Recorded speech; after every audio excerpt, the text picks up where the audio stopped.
Hi, this is Alan McGee. When I'm at Disney World, you can find me riding the Tower of Terror or chilling at Hollywood and Vine. Now let's go geeking on Walt Disney World with Kurt and Lindsay.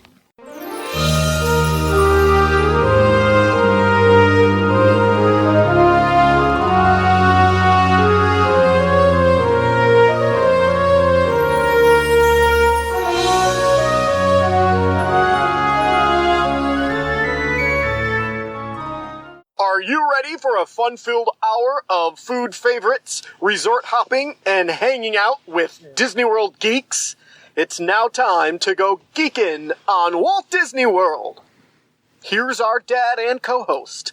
Hollywood was impressed with his performance in crowd scenes at the Indiana Jones stunt show. He never misses an 11 a.m. margarita at the Mexican Pavilion.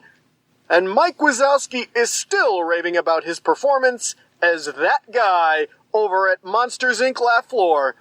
Ladies and gentlemen, please welcome Curtis Stone. Hey, Disney World geeks. This week we talk with Hakuna Moscato Mom Bloggers on tips for going to Disney World with little ones on episode 285 of the Geekin' on Walt Disney World podcast. I am your Geekin' Family Podfather, Curtis Stone, and we are the family-friendly father-daughter podcast, also featuring Mama, Auntie Judy, Soul Sister Holly, cousins Jen and EJ, and our Geekin' family will feed your passion for Walt Disney World by sharing our experiences and opinions, as well as others from our community of passionate Walt Disney World geeks. I'm so excited you're here with us listening to our show because geeky Disney people are awesome and we consider you family, part of our Geekin' family. Come join us every Monday as we share travel tips, resort reviews, and lots of food talk through our live trip reports, interviews with our Geekin' family members about their trips, and special guest roundtables on fun Disney World topics from Geekin' family members all around the world. And we take pride in the awesome and positive community in our Geekin' family, so come join us to share in our love for Walt Disney World and each other. And I bet you'll learn something to try on your next vacation. If you're listening to podcasts to plan your Disney vacation, and you should be, well, we're Disney travel experts and we're independent travel agents with Fairy Tale Concierge. Fairy Tale Concierge is an authorized Disney vacation planner agency, and Disney World can be an overwhelming vacation to plan. So let Mama and Auntie Judy explain it all to you and help you create a great plan with fast passes, dining reservations, and tips on the best rooms and resorts in Walt Disney World.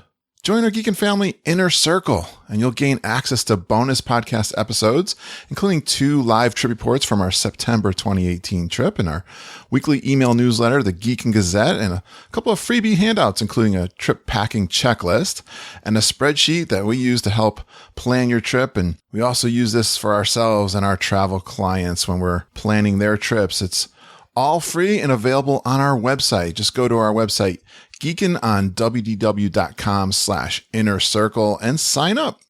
Hey geeks, it's fun when I get a question on Facebook and I'm able to answer that immediately through the podcast when I get approached by some folks that have that very topic that they want to share on the podcast. Well, we're covering this topic of going to Walt Disney World with little kids. And I'm bringing on the Hakuna Moscato moms. It's Jamie Lee McIntyre and Kristi DeRobertis. First of all, we're going to cover their latest trips, do a little mini trip report with both of them all together. They are there during the Super Bowl, which was kind of cool because I was leaving the day of the Super Bowl and it was supposed to be on the television on the plane, but it wasn't. But that's a whole nother story. Jamie Lee gets a free Magic Kingdom day for the Super Bowl parade. Yeah, they're New England Patriots fans too, so that was really cool to see Tom Brady at the parade. I remember Mama talking about that happening. They shipped those Super Bowl stars right down to Walt Disney World right after the game because it was just the previous day on a Sunday, and on Monday they were doing the parade, and Jamie Lee and her husband were there. They review the Polynesian Resort, talking some food with the Enzo's Hideaway, s'mores at the Ganachery down at Disney Springs, Ample Hills Creamery. They do a last-minute Ohana reservation that works out for them. Talk about the Columbia Harbor House lobster roll. What's going on with the lobster roll, guys? It seems like the pictures are looking better than when I had mine back in January.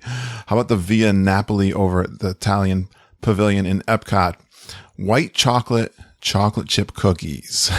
I think we cover some really good treats on this episode. Hollywood Studios, the strawberry funnel cake. Kakigori, yeah, shout out to the Kakigori over in the Japan Pavilion. Talking about the Festival of Arts, some foods over there. The Boathouse was the place they went for watching the Super Bowl. Mickey's Not So Scary Halloween Party. And the Princess Run Disney we cover a little bit.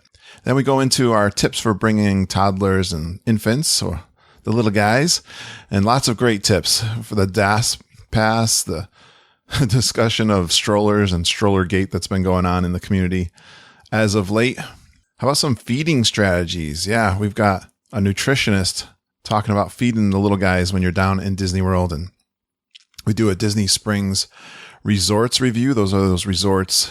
They used to be called the Downtown Disney Resorts. They're not owned by Disney, but they're on property. And then a big shout out to the Run Disney events. Well, after I interviewed Jamie Lee and Kristi, I also have a very special interview that one of my favorite Disney World geeks is interviewing me.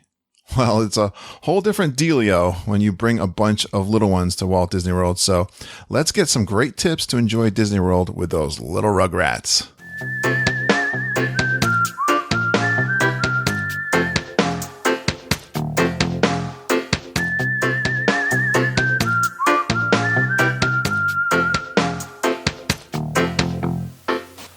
All right. Well, it's been a long time since I had some Disney bloggers on the show, and I'm excited to bring on the Hakuna Moscato moms to the Geekin family. I'm wondering if they have a problem-free philosophy.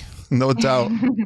No doubt when you add some Moscato that they do. So let's bring them on. She once ran the Walt Disney World full marathon on a whim when the half marathon she trained for was canceled the night before.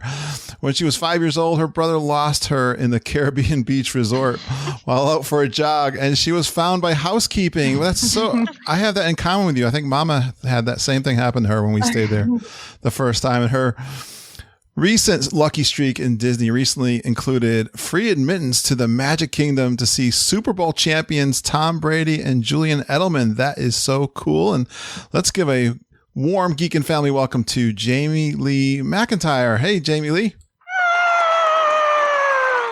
Hi, thanks for having us. We're so excited to be on with you today. Yeah, thank you for contacting me. And let's get right into bringing on your pal here. She marched and performed in the 25th anniversary Remember the Magic Parade. She's been through the Utilidors. I don't know if anyone even knows what that is, but we'll let them know. During the Year of a Million Dreams, I remember that. She received the Dream Fast Pass and never used it. It's still intact and packed away with Disney memorabilia. That's awesome. Please give a warm Geekin' family welcome to Kristi D. Rubertus. Did I do it right? You got Kristi? it. All right, You Kristi. did. Thank you. Welcome to the Geekin' family. Thank you. Hello. All right. So you guys are friends? Yes, we are friends from our home state of Connecticut, but Kristi has abandoned me and finally made that move down to Florida that we all talk about doing. I did every last winter. year. So cool. You guys are from Connecticut. That's where I am, if you don't know that for sure. But you guys started a blog, right? We did. Hakuna Moscato Moms.com. We started putting down all of our tips, or as we call them, problem-free philosophies for traveling down to Disney with little ones. But we also cover some other areas of Disney travel that we've experienced and have some things to say about it, like Run Disney weekends or Disney date nights and stuff like that. So we decided we, continually always go back and forth with each other with the tips and the stories and the battle stories and all that kind of stuff. And we decided to start putting that stuff down, written and organized somewhere so other parents and other Disney lovers could get some of that information, hopefully make their trips run smoother and just make them more enjoyable so they don't come home frazzled and ready for another vacation. Disney travel. We've been getting a few questions in our Facebook group about traveling to Disney World with infants and toddlers. So when you guys reached out to me, I was like, this is perfect because I want to answer those questions for people. We don't always cover the little kids we have. We've done that. it's been a while, so I'm so glad to have you guys on to talk about that topic. So we're going to try to get your 5 best tips from both of you on traveling with the infants and the little guys down to Disney World. And if we have time, we'll also do some, I know one of you guys is a nutritionist, right?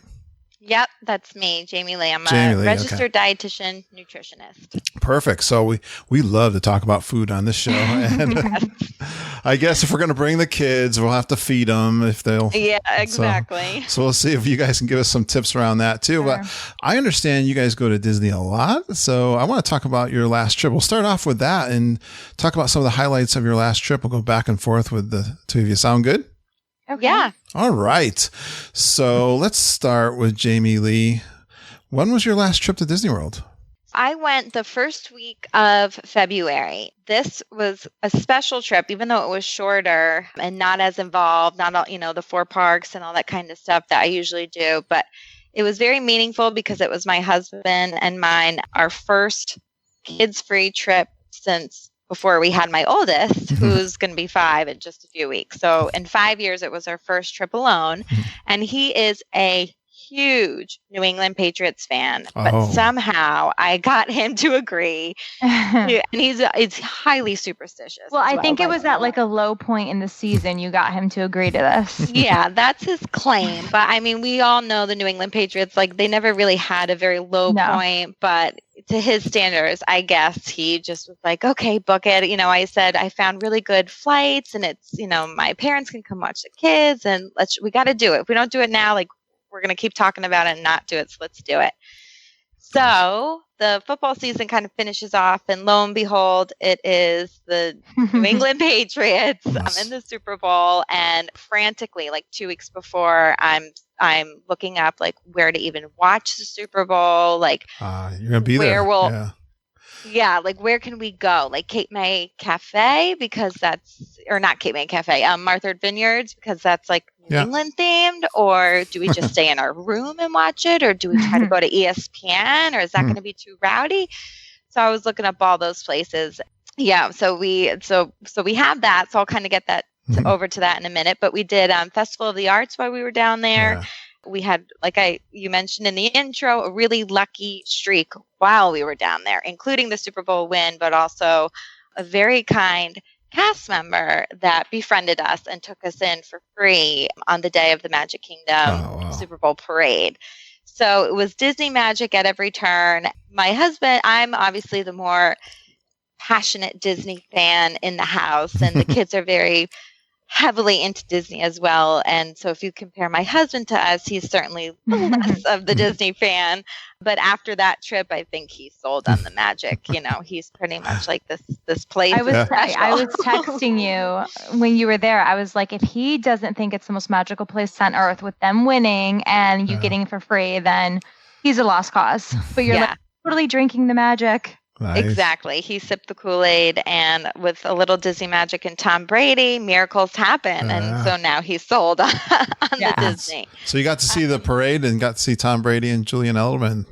Yes, we saw them both. So the whole thing was just like really, really lucky. So number one, he's lucky that I even talked him into going to Disney and not like, the Caribbean or something, because otherwise we wouldn't have been in the same vicinity as precious Tom Brady. So that was lucky that he agreed to it. Lucky that they won, because if Los Angeles won the parade, I mean, he would have been in mourning anyway, wouldn't have been celebrating anything that last day of the trip, but the parade would have been in Anaheim at Disneyland. Right. And just like everything, the timing of it, because Disney didn't really come out with an official statement of when the parade was going to take place until literally just a couple hours before it, because the players are understandably running on no sleep and have various media commitments, and what time they end up getting there and actually on the float and all of that is always up in the air. So we happen to get there on time. We happen to, get a good spot for the parade. And our original plan was like just to watch them come in between. It's the same parade route as Festival of Fantasy.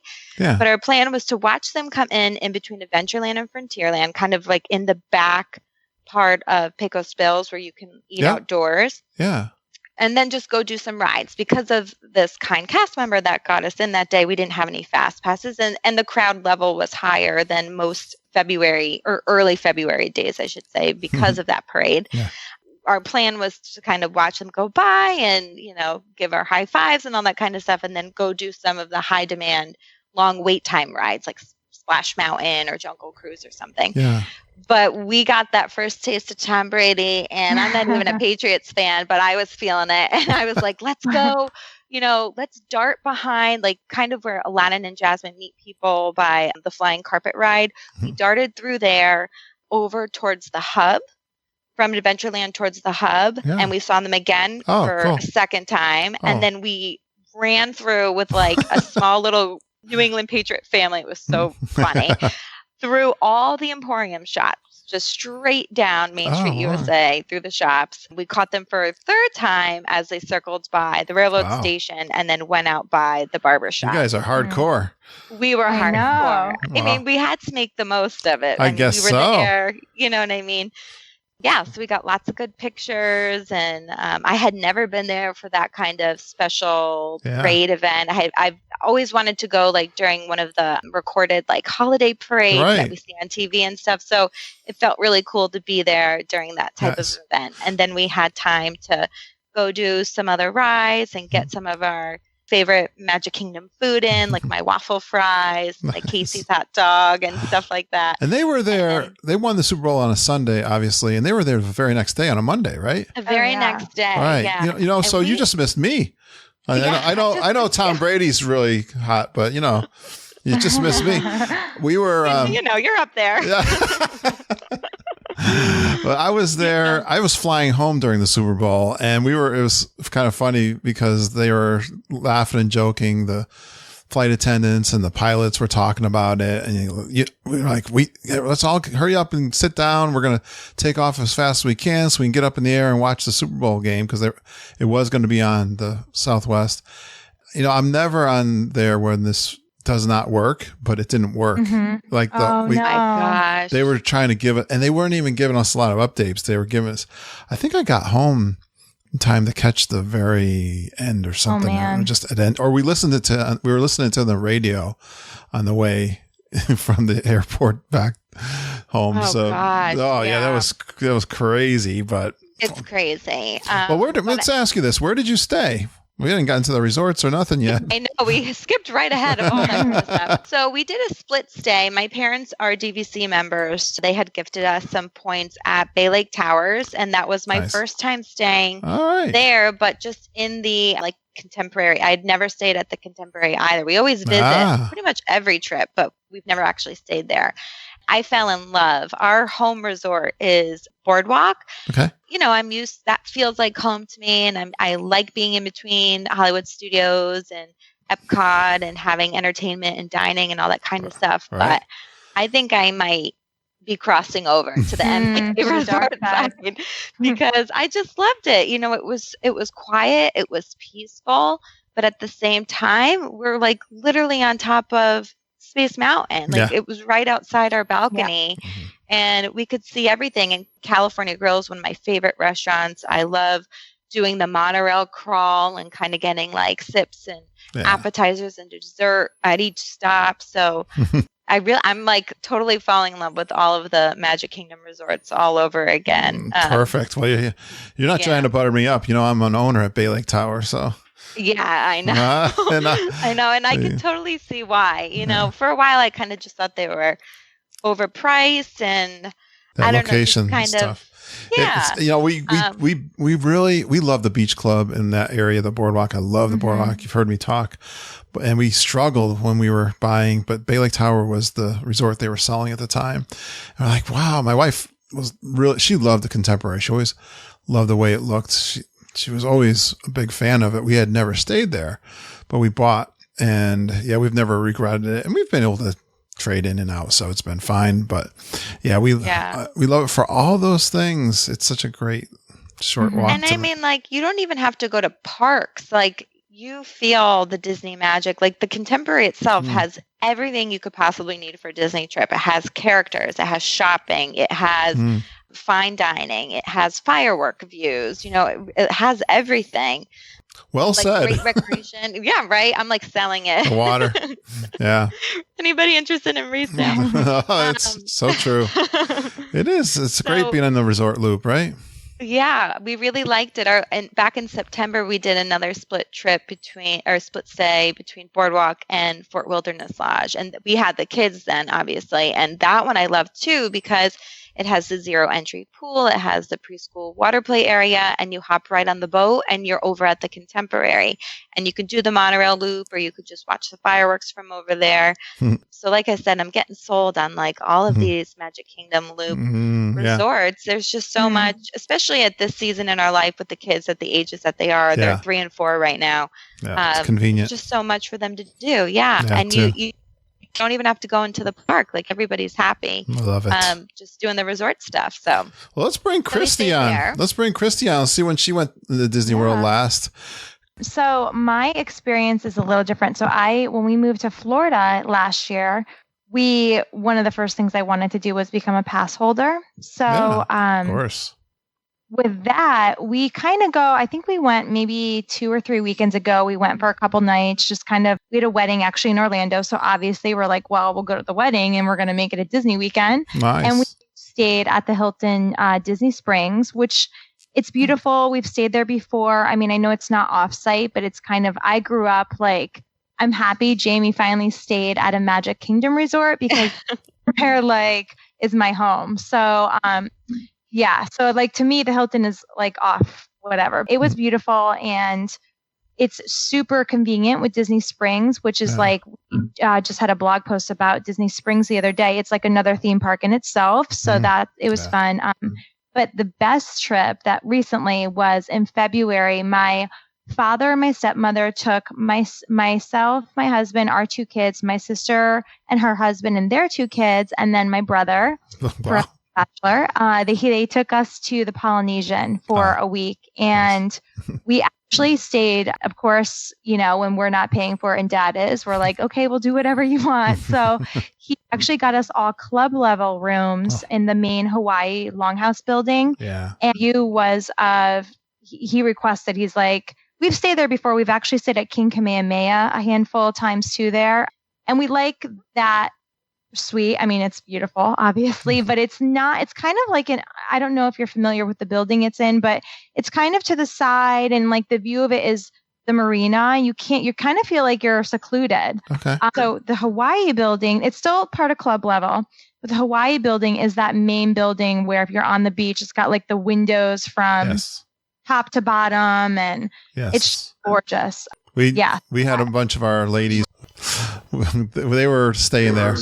It's I mean, the Polynesian itself, that's kind of like, we're not DVC members, but that's kind of, I stayed there growing up. Every year we went with my family for our family vacation, and that's our home, is the Polynesian. Nice. I could like hear the music now if I think about it, or like picturing the torches lit at night on the walkways. You really just feel like you're in another place, not even Disney World. Like, you really are on an island. So it's my favorite.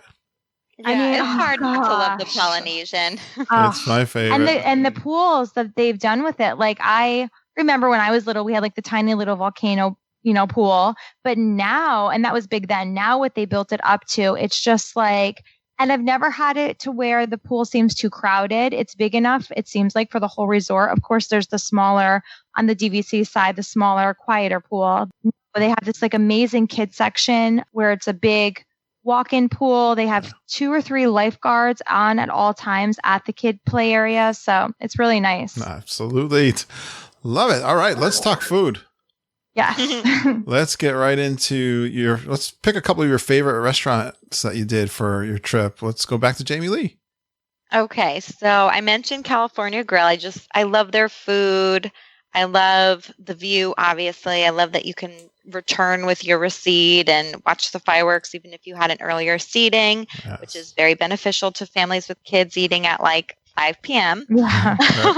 But that needs no introduction. So some of the highlight foods from my last trip, we finally got to Enzo's Hideaway. Oh, okay. which we actually only ended up in because I think we were there around 4:30, and Maria and Enzo's doesn't open until maybe 5 or a little after 5. So we were in there, and I got rice balls, the arancini, and I have not tasted ragu sauce like the sauce that those rice balls came with since my little Italian grandmother passed away Nice.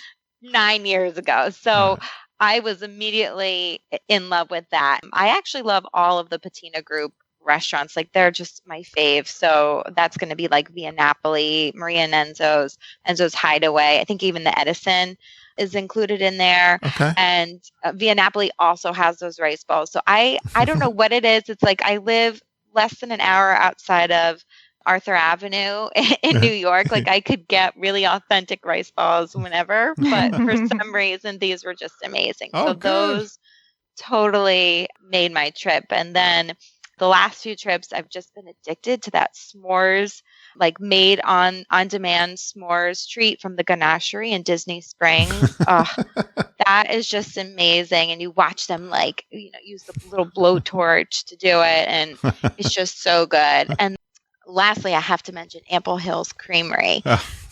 I mean, you just can't go wrong there. I mean, how do you not walk out of there with like a bucket of ice cream? I just want every flavor. I went they had birthday cake, and they had like a chocolate something, like a creative chocolate, not just your regular chocolate brownie. It was pretty intense. There were several different things in there. And I almost hadn't been getting that for a while, and then they had it at the Mickey 90 exhibit in New York City. Ample Hills Creamery actually had little samples that they were giving out as you walked through that. And I was like, oh my God, like, why haven't I been eating this every time I'm in Disney World? So that was another big highlight for me food wise. Awesome. You got, Yeah, I think you got all the, super hungry. I know she got the snacks and the restaurant all together. Let's go to Kristi. Sure. I know we're all thinking about food now. I'm like, That was good. So obviously with Polynesian, I'm going to say my favorite restaurant is Ohana. It's very rare though that we get to eat there. So for one, we don't really plan a lot of sit downs because we have a 4 and a 5-year-old. So it's very rare that we're not doing quick service. But I will say when we were there a few weeks ago, I randomly went on the My Disney Experience app the night before, and I was like, oh, let me just see Ohana. And it came up that they had a 4:30 dinner reservation open. So I was like, done. I put us in right away. So nice. Ohana is our favorite. And today, we got into the discussion on the Facebook group is the lobster roll. We love Columbia Harbor House. Yeah. And I think we discovered it actually when we were on our honeymoon. My husband and I, we did the Keys to the Kingdom tour. Okay. And part of that is they give you lunch, and they brought us to Columbia Harbor House. And I don't even think I remember seeing it otherwise. And I've been to the park, I don't even know how many times. And we went there, and the seating, like the whole atmosphere is really cool. It's really different than other quick services. My kids love Cosmic Rays because of the animatronic that plays the singer, but it's different because you can sit upstairs. It's kind of quiet, and they have that offbeat menu. It's like New England-ish seafood. So I do get the lobster roll there. Like I said, though, it's not, I like my Rhode Island lobster rolls, which is like the lobster and butter. So it's a lobster salad, but it's really good. So we've become fans of that. And then jumping on with the Via Napoli bandwagon, that I think we tried on our honeymoon too. It had just opened about 7 or 8 years ago. At first we were like, oh, for like theme park pizza, this is good. And the more we ate it, we were like, this is actually really good pizza. Like we go back there all the time, and they have the convenient pizza window. So if you don't have a reservation or you don't have the time, they do have that to the left of where the entrance is. They have a little pizza window. You can go get slices. Nice. Yeah. Yeah. Really I'm good. glad to hear people. I like to hear it when people love Via Napoli, actually. It's good. Yeah. How can you not? It's just amazing. I think people are really particular about their pizza, and I'll get some people that don't care for it, but those wood fired. Yeah. ovens. I mean, it doesn't taste like a theme. There's others that, Pizza Fari and Animal Kingdom. It's not, it's Via Napoli is really good. Real deal. I love it. Yeah. Jamie Lee, do you have favorite snacks in the parks? Yes, I do. So I know I already talked about a couple. Yeah. But I never leave town without a Dole Whip. I definitely always have to get one of those. And I love the white chocolate chip cookies that are very thick. Where are those? So these are in the sweet shops, and they used to never be in any bakeries, and still some bakeries don't carry them. They're more so like in the sweet shops, and you'll find them in the glass case by the desserts, like the other cookies and chocolate covered stuff with the Mickey ears. And then they also sell them like packaged to go with the little red label and hung up on a wall. So they have like freshly made ones, and then they have ones that you can take home, White chocolate. That's the white chocolate chips. Well, they have both. So they have regular chocolate chips Of course. and white chocolate chips. And they're just so good. It's like one of those cookies when you're eating it, you're like, am I just eating the dough, or like has this actually been baked? But it's so good that you really don't question it. There's nothing like a good chocolate chip cookie, I know. Yeah. So especially down there. You know, Disney World, are they huge too? Everything's big in Disney World. Yes. They're humongous. I honestly, like, I don't talk calories too often. Like, as a dietitian, I just want people to kind of focus on just eating food they enjoy. But they are 500 calories. But, well deserved. You do a lot of walking in the parks. Yeah. I'm always amazed by the ice cream sandwiches with the chocolate chip. Oh, they're just so huge and thick and rich. Unbelievable. Yeah. I know. The gelato ones over at the Little Italy kiosk and World Showcase are a little bit more like reasonably sized. Yeah, right. They're tiny in comparison. So yeah. I got one of those by accident in this past trip because we've been talking about the panini ice cream. It's got a special name and I can't get it straight. I should know. And I know EJ talked about it, and I've had some other guests, and I was like, and I didn't get it straight, guys. I went in and I had the meal plan. And there was one snack there that was on the meal plan and one that wasn't. So I took the one with on the meal. And it was this little, like you said, I got gypped. I was like, and the person right before me got the one that I wanted. I just didn't order it right. And I was like, all right. Yeah. Oh, well, it's hard. They speak Italian. Yeah, you know what I mean? I didn't know the difference. I should have my wife with me. She would have gotten me straight. All right. That's good. How about Kristi? You got some favorite snacks? I'm thinking, so obviously Dole Whip. No citrus swirl, huh? Wow. I got to go with the original. Right. And I got that Hey Hey cone last time I was there too. And I just love I don't even get the float. I just get the Dole Whip. I've asked them several times to put the Dole Whip in the float cup. Yeah. Offer to pay more, and they've only done it once, and that was when I said it was my birthday, but it wasn't. It was like a week later, but they did it for me for my birthday. So but I also love in Hollywood Studios. I don't even know. It's right outside of Indiana Jones, and it's across from that little lake they have right there. I don't know the name of the stand, but they sell like these ginormous funnel cakes with fresh, like it's. Yeah. I'm probably from a jar, but it doesn't seem like it's from a jar. Strawberry puree. Yeah. And vanilla ice cream on top. And it's my husband and I and our two kids. For $8, we share that. And it's like a snack, a dessert that lasts for all of us. It's like, it's really big considering it's, Disney. And sometimes you feel like, oh, it's a little on the small side or whatever, or that was a lot for what I got. But it like feeds our whole family. So we love that. And then this is really weird. And everyone in my family makes fun of me. But in Japan, and I know this because everybody always goes through World Showcase and gets, in my family, the funnel cakes in America. Yeah. And then right next to it, I wait and I get kakigori. So I don't know if anybody's heard of that or gotten it before, but it's right outside. It's actually, as soon as you go into like where Japan is, and it's basically Japanese shaved ice. Yes. So spike it. They have alcohol that you can do. They do it with sake in it, but on a hot day, it's amazing. It's big, it's perfect, and they have all kind of flavors. So that's definitely one of my favorites. Those funnel cakes, by the way, that's Oasis Canteen, I'm pretty sure. Is it? Yeah, the one in Hollywood Studios, right? Yeah, I mean, those are, I don't even know what other flavors they have. If they had a pumpkin something, my husband would probably get that, but he gets strawberry and it's really good. The other thing in Hollywood Studios that I love snack-wise is the peanut butter and jelly sandwich shake from Primetime Cafe. They actually sell it in the lounge right next to it too, so you don't even have to be going there for a meal.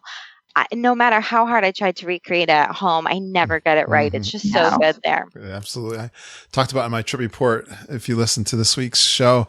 And I wanted to say the kakigori, I heard about it for a long time. And I'm a huge... Did you try it? Yeah, I'm a huge shaved ice person. So am I. I've always loved it. And I can't believe I didn't have it until recently. But it is huge. And, and the true test to a good shaved ice is if you can eat the whole thing without losing the syrup. And that one does, you know what I mean? Yeah, well, I always ask for like double syrup because I'm not a nutritionist and all the extra. You gotta have that. But it's funny. I love shaved ice and the real like Hawaiian kind have you had it with like the soft serve on the bottom before? No. Oh yeah. So they don't always have it at the kakigori stand. I've seen it mostly in the warmer months, but they do it in Hawaii like this, but you can get vanilla soft serve and then your kakigori on top, and it's amazing. It's delicious. That holds the syrup really well. Well, you guys are definitely super geeks if you can talk food. Yes. You're doing good. All right, let's go check out some of your special events. You guys do any special events, Jamie? Yeah, so we did Festival of the Arts, which was fun. Just did kind of like a half-day Festival of the Arts. And we did, and it rained on us a little bit. So, but we got all the fun photo ops, the Mermaid Lagoon and stuff like that around the World Showcase, and got to see Illuminations. Since that's on its way out, I wanted to make sure I got a good view for that. Absolutely. And then we did Disney Springs for the Super Bowl. So I never mentioned where we ended up actually going to watch it. We went to the Boathouse because a lot of people don't realize this, but most of the bars and the places in Disney Springs to go out to eat don't have TVs in the bars like at other bar and grill restaurants. It's a very limited few. Like you can choose between Splitsville Luxury Lanes, House of Blues brings in a few extra ones to put kind of on their outdoor patio. And then Boathouse normally has their TV in there. But what they did special for the Super Bowl is they shut off the house music and they projected the audio from the game throughout the whole restaurant. So we were there the whole time. We, depending on how the game was going or if we wanted to kind of change locations, our backup plan was to head over to Yacht and Beach Club and kind of band together with fellow New Englanders over there. But we ended up staying the whole time. The cast members were great. I mean, I love the food at Boathouse anyway. So I got my nice antipasto salad and dessert, and we made friends at the bar. And so we stayed there. And then we did on the way back. So I mentioned we did a split stay. So we did Bay Lake Towers for the first half, and then we did Hilton Bonnet Creek for the last half of the trip. Yeah. And so we took the boat over to Old Key West and got a drink at the Gurgling Suitcase, and then took an Uber. It was like $5, like 2-minute Uber back to Hilton Bonnet Creek. So the Super Bowl that night was an event all in itself. People were celebrating. And then cool. Obviously the special event being the Super Bowl parade the following day and having, free entry, no less, into Magic Kingdom. We showed up kind of ready and prepared to pay that 1-day ticket fee, which is like horrible. But somebody was looking down on us. I believe it was Walt, and we got into that special event. How did that really happen? Why would they let you in for free? So it's not like people at the gate let us in for free. While we were in our trip, we met a cast member who kind of like befriended us. During dinner one night, and on her off day took us in. Oh, that's nice. That's magical. That's really cool.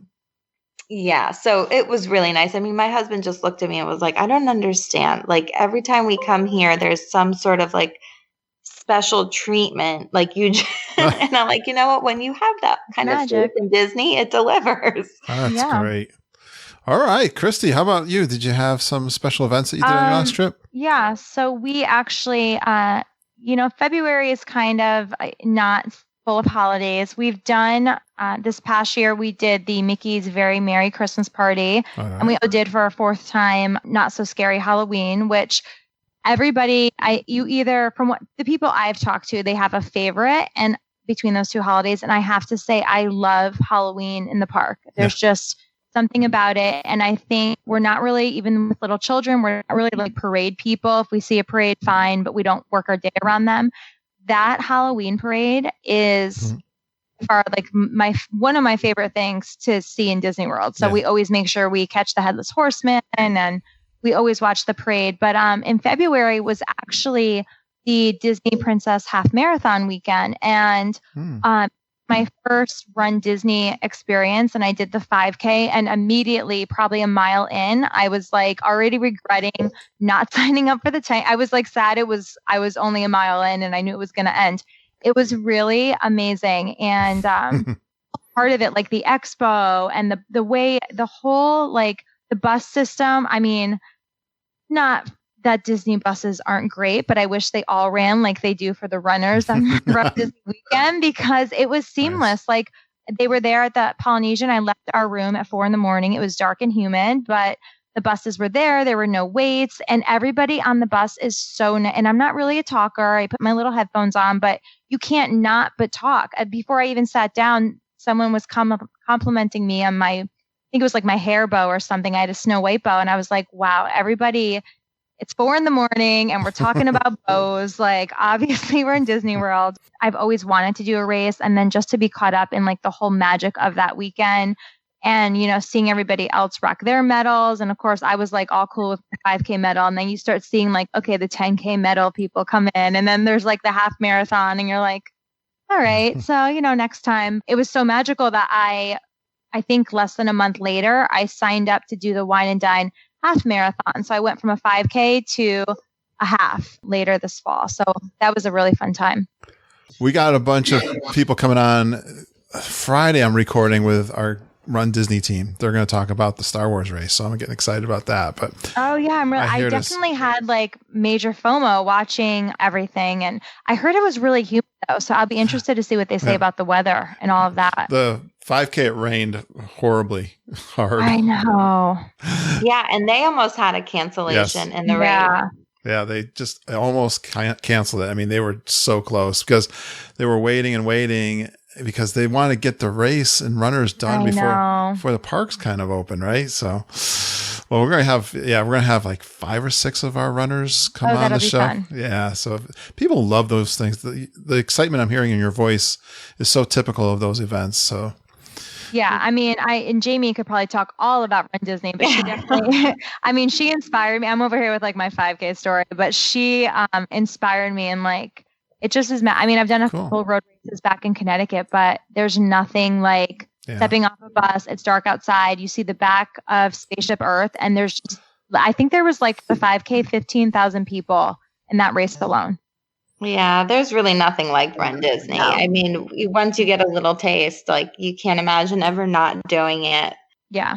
Well, awesome. Well, that was a great, quick trip report from both of you guys. I want to get into this topic of going to Disney World with those little guys, which I got to tell you, I don't know if you've all heard my story, but we have 3 kids. They're all grown up now, and you guys can relate living in Connecticut. Do you know Lake Compounce in Bristol? Yes. Oh, yeah. So you can relate to this. We had the kids were little. My oldest, he had to be maybe 5. Lindsay was like 3, and my youngest was 2.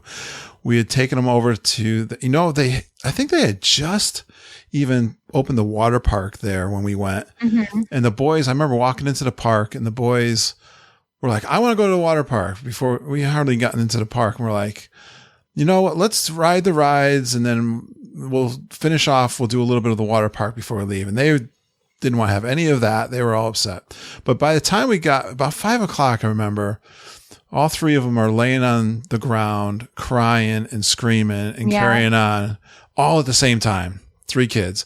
And I looked at my wife, and we always call Mama, and I said, we are never taking these kids anywhere ever again. Never say never. And we really, we used to go down to Wildwood a lot when the kids, the two older ones, when they were little, because Mom and I used to love to go to the beach in New Jersey. We went year after year after year, and we took the kids when they were little. But when the third one came, we didn't go too much anywhere. So when we were thinking about going to Disney World, now here's my story, because I had never been before.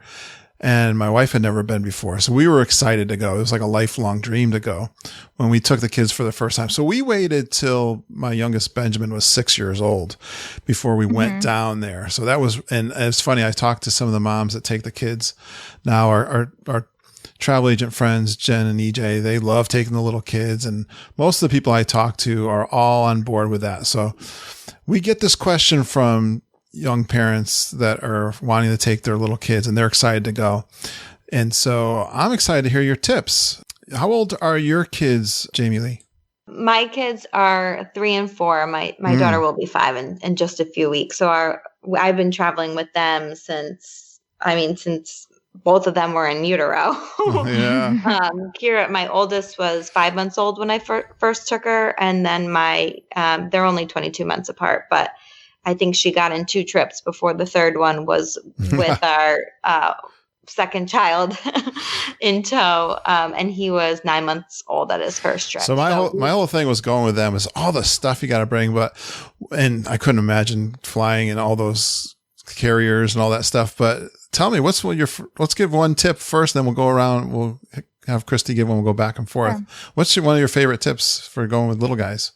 So I'll have to say that you need to bring, you mentioned bringing all the equipment. The reason why I like going to Disney so much is that you really can get by with minimal equipment, because Disney has so much stuff available in their rooms, from the pack and play to the high chairs and the villas and the kitchen area and the clean sheets and crib mattress covers and all that kind of stuff, and stuff throughout the parks, the shops.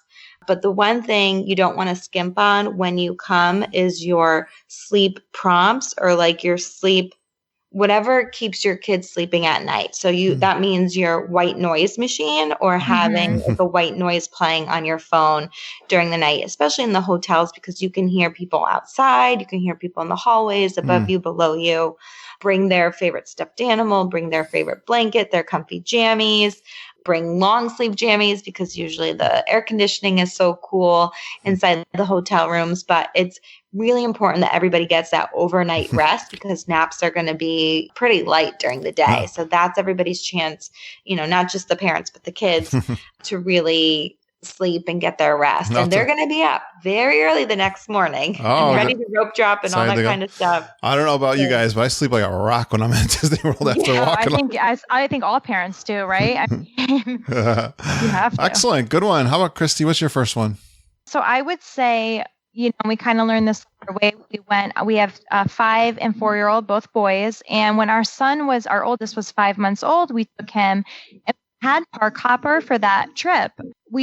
And whether we wanted to park hop or not, we just felt like we had to, because, we paid for it and we had to do it. And it was a lot with a 5-month-old. So as great as Magic Kingdom resorts are, and I always say, if you could stay at Magic Kingdom resort, do it, because the convenience of the monorail alone is amazing, but also you don't have to fold your stroller for the monorail. So if you are in Disney with a stroller and you have to take the bus, that's any parent will tell you, it was just a lot. So we decided to just not do the park hopper option. We're like, we've seen Disney our whole life. Our kids are 5 months old, to however they are now. They don't really know they're missing a lot. And we have it so down pat, our routine, that we make sure we get everything in anyway.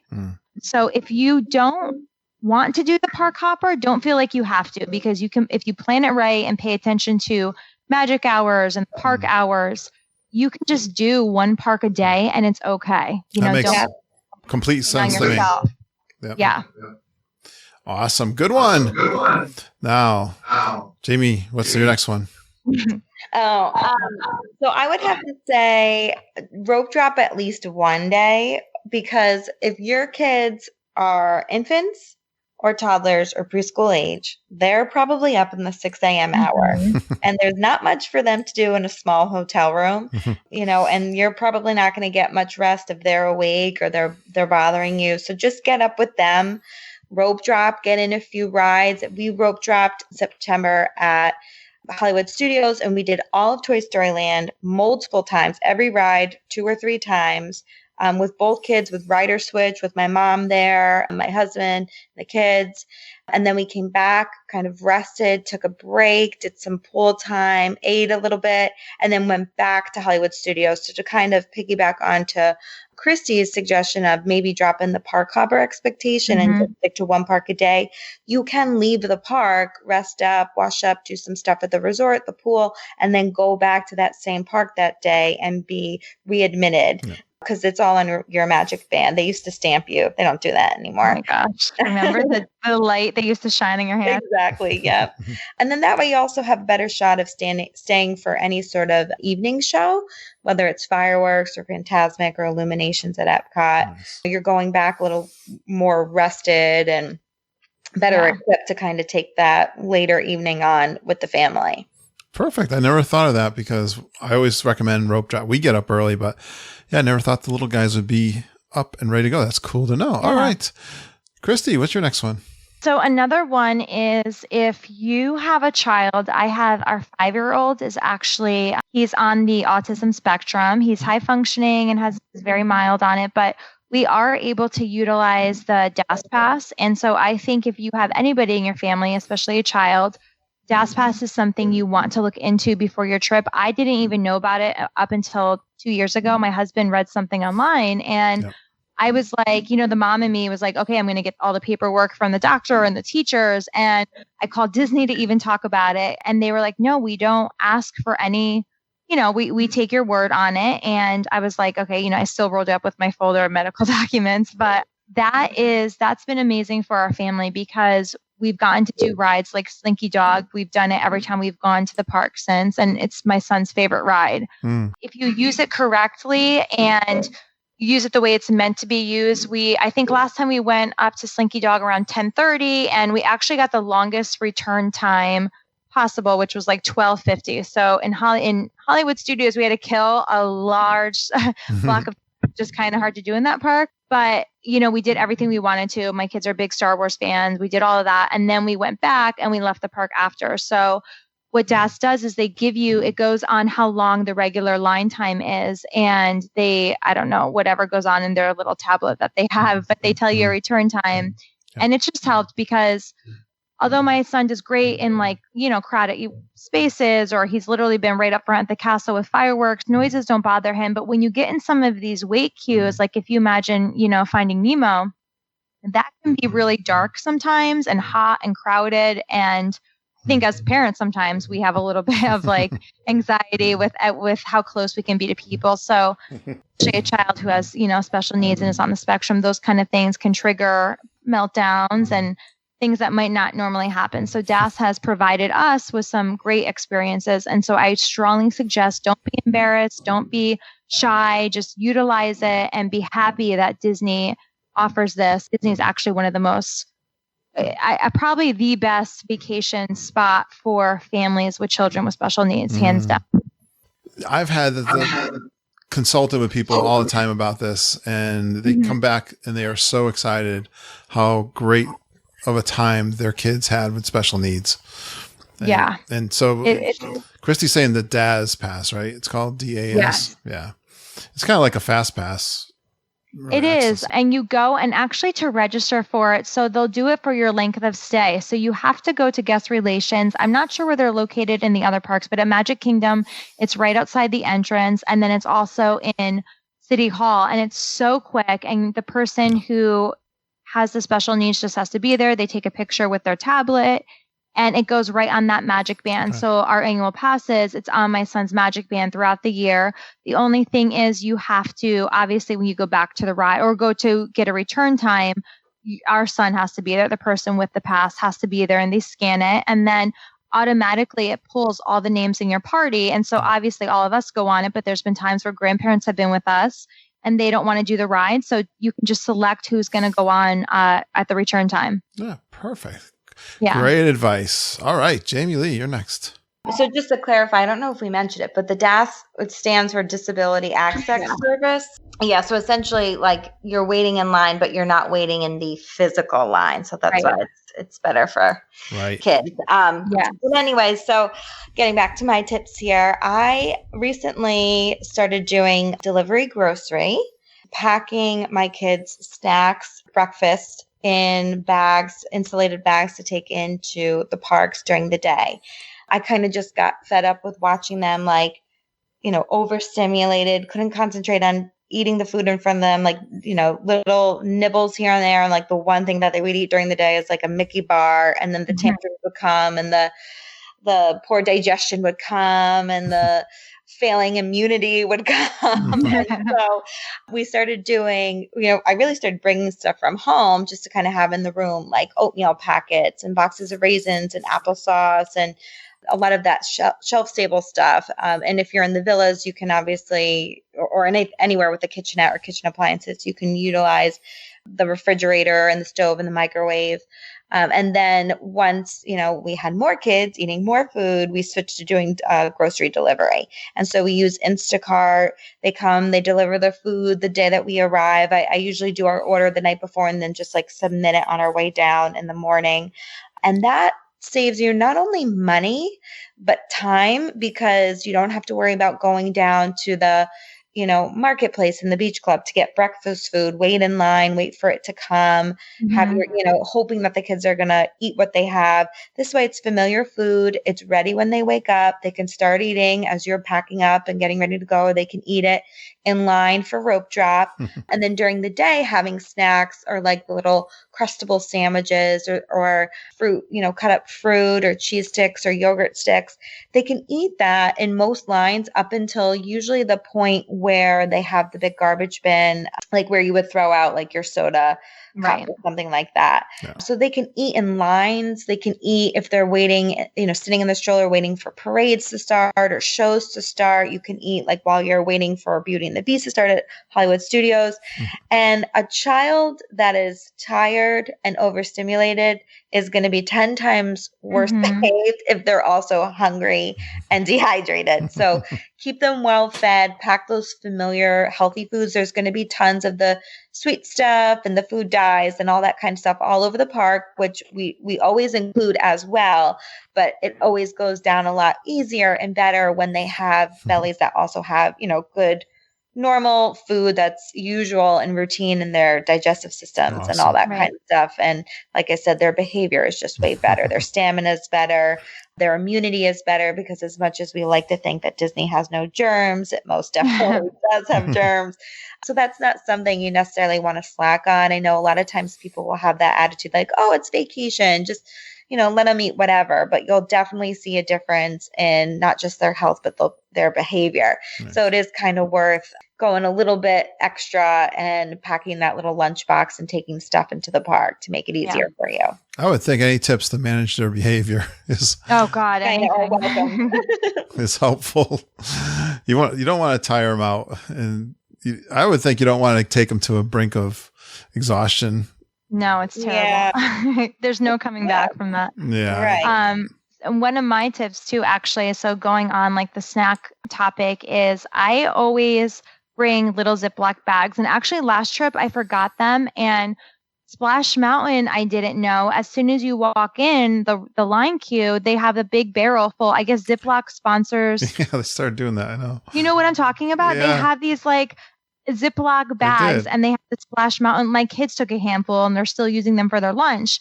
And so for people, their cameras in and whatever else. So I always carry Ziploc bags or whatever kind of bags reusable to put the food that they don't end up finishing in those bags, because most kids, you get the chicken finger basket and it's like $15 and they don't eat it. And then as soon as they step outside, they want the Mickey ice cream bar. So I just take that basket and put it into the little Ziploc bag, put it in my book bag, and lo and behold, as always, an hour and a half later, they're hungry again and they don't know any difference. They think you just bought them that. So always carry they come in handy for other things, but playing for your kid. And of course, like I've been known to have a chicken finger while waiting in line too. So it helps with the parents too to have that. I got to ask you guys, do you have any stroller advice? Oh gosh. I mean, now with the new stroller regulations. So when I first went down with 2 kids, we had a nice double stroller, but I was like, I just don't trust people in Disney. I don't want to say goodbye to this double stroller. I'm going to need it for a while. And it was expensive. So I bought like a $12 used umbrella double stroller, and we used that, and it was perfectly fine. And it was side by side. I like the side by sides better than the tandem, which is, front to back, because the kids can get in and out on their own, or one kid doesn't have to face the opposite direction. So as long as they still fit within the width, requirement, which most of those side by side double strollers do. I think a lot of people, I think out. A lot of it is those wagons, which It's saw the wagons, exactly, on the last trip. And I think I noticed it more since the whole stroller gate thing happened. What is the stroller gate? I didn't pay much attention to it. I know. I mean, we're kind of out of it too. So our last trip, our son had a, $10 umbrella stroller. But up until then, we'd always done, and again, and I had a nice double stroller in Connecticut, but I would go to those Once Upon a Child stores where they sell the baby items. And I got a nice double stroller for basically to use for Disney World. I think it was for $15, because you also too, if you're bringing it on the trip and you're flying down, the airline is going to throw it around. You don't want the most expensive stroller, but you do want, your kids to be comfortable. And we're not those parents. And we are those parents. I always said when we were dating in Disney World, we're not going to be those parents that are schlepping their kids around the park at night and their feet are dragging out of the strollers because they're too big. But we are those parents because now our kids are older than 3 and we're paying for a ticket and we want to make the most of the magic. So our 4 and 5-year-olds, up until a few weeks ago, we only had 1 stroller, but they're kind of still in the double stroller. And as long as it fits the requirements and they're comfortable in it and I can just lean them back, we're going to ride it out until the wheels fall off the stroller if we can. Yeah. So that it needs to be no more than 31 inches wide and 52 inches long. And so they'll have kind of like when you go to take a carry-on on a flight and they have those little measuring stands, it's kind of going to be similar to that. It must fit through the area at security entry point with the strollers. And as long as it fits through, you're fine. And most standard strollers do, but like Kristi said, it's really those wagons. Yeah. Or I don't know if you started to notice the actual Cinderella, pumpkin glass. Yeah. Okay. And they also made I don't know if they came out yet, but that company was also going to do a Millennium Falcon stroller for boys. Oh my gosh. Yeah. So before that all got right? out of hand, I think Disney put their foot down. Yeah. Yes. I don't know what people are thinking. It's kind of obnoxious to other guests when they're plowing through. Yeah. Well, it is. Yeah. It's more room than what you need to safely and comfortably transport your infants and toddlers around the park. So that's just too much. Awesome. All right, Jamie Lee, did you have another tip? Yes. So I would say kind of twofold. If you can, stay at a resort where there is a 0 entry pool and a preschool water play area. Because if you're there with new swimmers or infants and toddlers that don't know how to swim, Disney does provide the very small infant and toddler sized life jackets for the pool area, but you will be 10 times more relaxed if you're somewhere with 0 entry, meaning it just kind of gradually descends from dry land into the pool as if you were on a beach. You'll know your hotel has it. You'll see a bunch of moms just where it starts to walk in. Exactly. I'll be sitting there. I was thinking most of them do. I'm trying to think. I was trying to go through my mind which ones don't, but maybe some of the side pools or something don't. I don't know. The boardwalk does not. Okay. So I am waiting on an upgrade at our home resort because we stayed there for most of our trip back in September. And my daughter was 4 at the time. So she kind of just was big enough to finally start doing the big slide. And she loved that. She went up and down a million times. But my son was only 2 and he just kept throwing his cars into the big pool or even the baby pool, and neither one of them has zero entry. They're all either step down or like the ledges. So that was nerve-wracking. I mean, finally, towards the end of our stay, I convinced him to do more of the dry playground that's over at Boardwalk. But yeah, so if you can do the zero entry or do the water splash pad area, like Port Orleans has one, Fort Wilderness, Saratoga Springs, Grand Floridian. Obviously, the Poly has probably the largest one on property. Really? So do that. But kind of a twofold tip here is make sure you're planning a little bit of non-park time. I mean, certainly at least 1 or 2 non-park days in total to just enjoy the resort. A lot of the activities that don't require a park ticket. So you're kind of stepping away from the crowds for a little bit and you do get more of that intimate family time. But like the mini golf, the Disney Springs, the little miniature rides there, they have a carousel and a train. They have the hot air balloon ride. They have the amphicar. They have the Lego store. So there's a lot to do outside the park that doesn't even require a ticket. And it's a nice break for the kids from all the stimulation and all the crowds. Do you find your kids enjoy the pool at the resort more than they do the parks? Yes, I do. Sometimes I wonder if it's because they're like going off of their dad's attitude, because he could very much be happy just sitting at the pool the entire trip. Oh, so dad is, he's got a conspiracy going with him. He does. He does. That's great. Yeah. So I think that's one thing I read in the unofficial guide to Disney World. That was our go-to Bible when we were going. And that was something I read that you're trying to provide all of this entertainment for the kids, and they find entertainment in the least expected ways. True. Right. Yeah. And you don't even need to go in the park for like a character meal. Like you could do if you're staying at Boardwalk or Yacht and Beach Club, they have Cape May Cafe with characters. They have Trattoria, who does the Bon Voyage breakfast with Ariel and Rapunzel. So, you don't even have to waste time in the parks doing those character meals. You can even do that outside of the park. So you can really put together a whole day between the resort pool, the mini golf, the character meals, just resort hopping, riding on the monorail, the boat transportation, and the kids will love it. And it really is just a nice break for the family. Kristi, I think I was reading in your email that you tried something new for the kids, babysitting over it.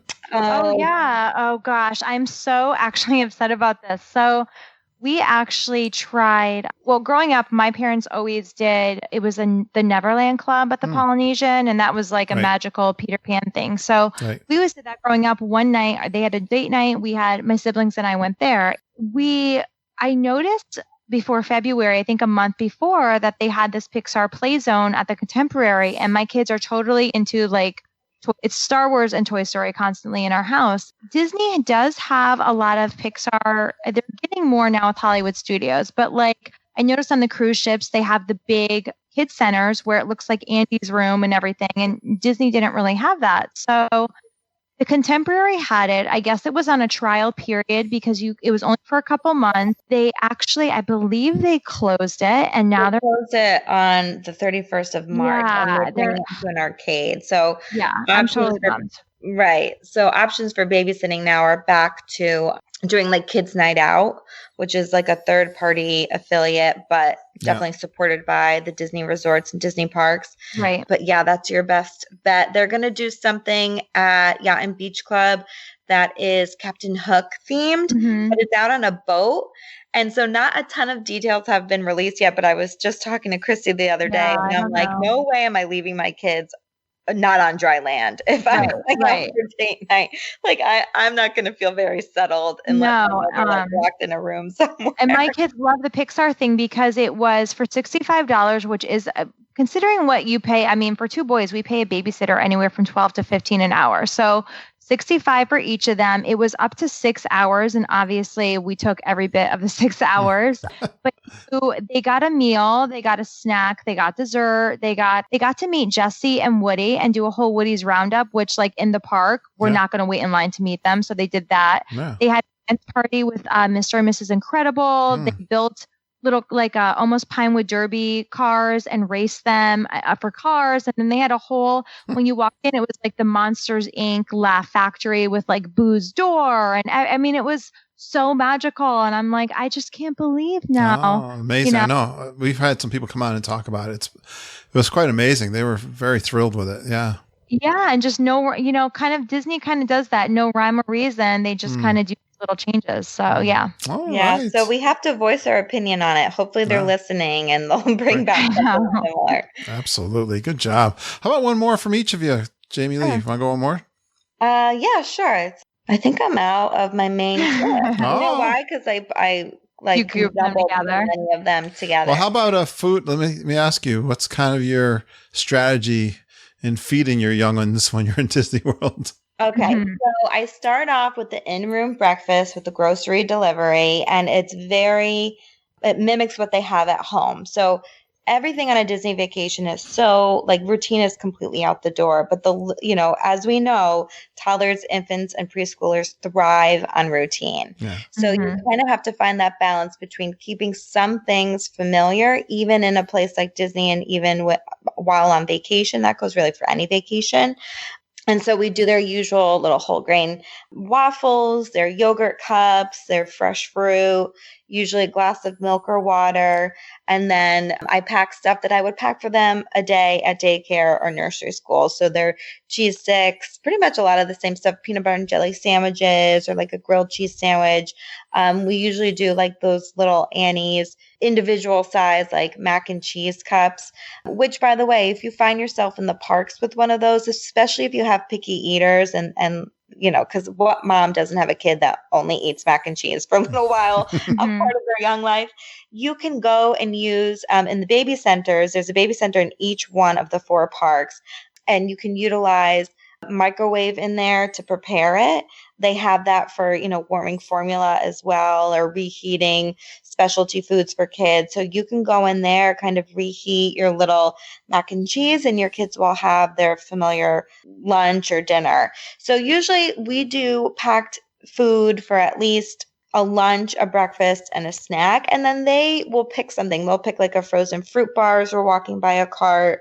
And it makes those things more enjoyable and easier to say yes to, because I know that they always have their normal, healthy, good food in there, and that it'll be able to, withstand a little shot of sugar, and they'll tolerate it just fine. So they do still have the Mickey bar, the treats and stuff like that as we're walking through the parks. They just probably get it once a day, and they rarely even finish the whole thing. Sometimes they're kind of still at an age where they could, like you said, servings are so large in Disney, they can split things for the most part, but there are certainly times when they don't want to. So they usually get one treat, and then we'll usually do a meal. And when we do quick service meals, we'll do 2 adult meals and usually like 1 kid's meal. Yeah. And we kind of all share like family style.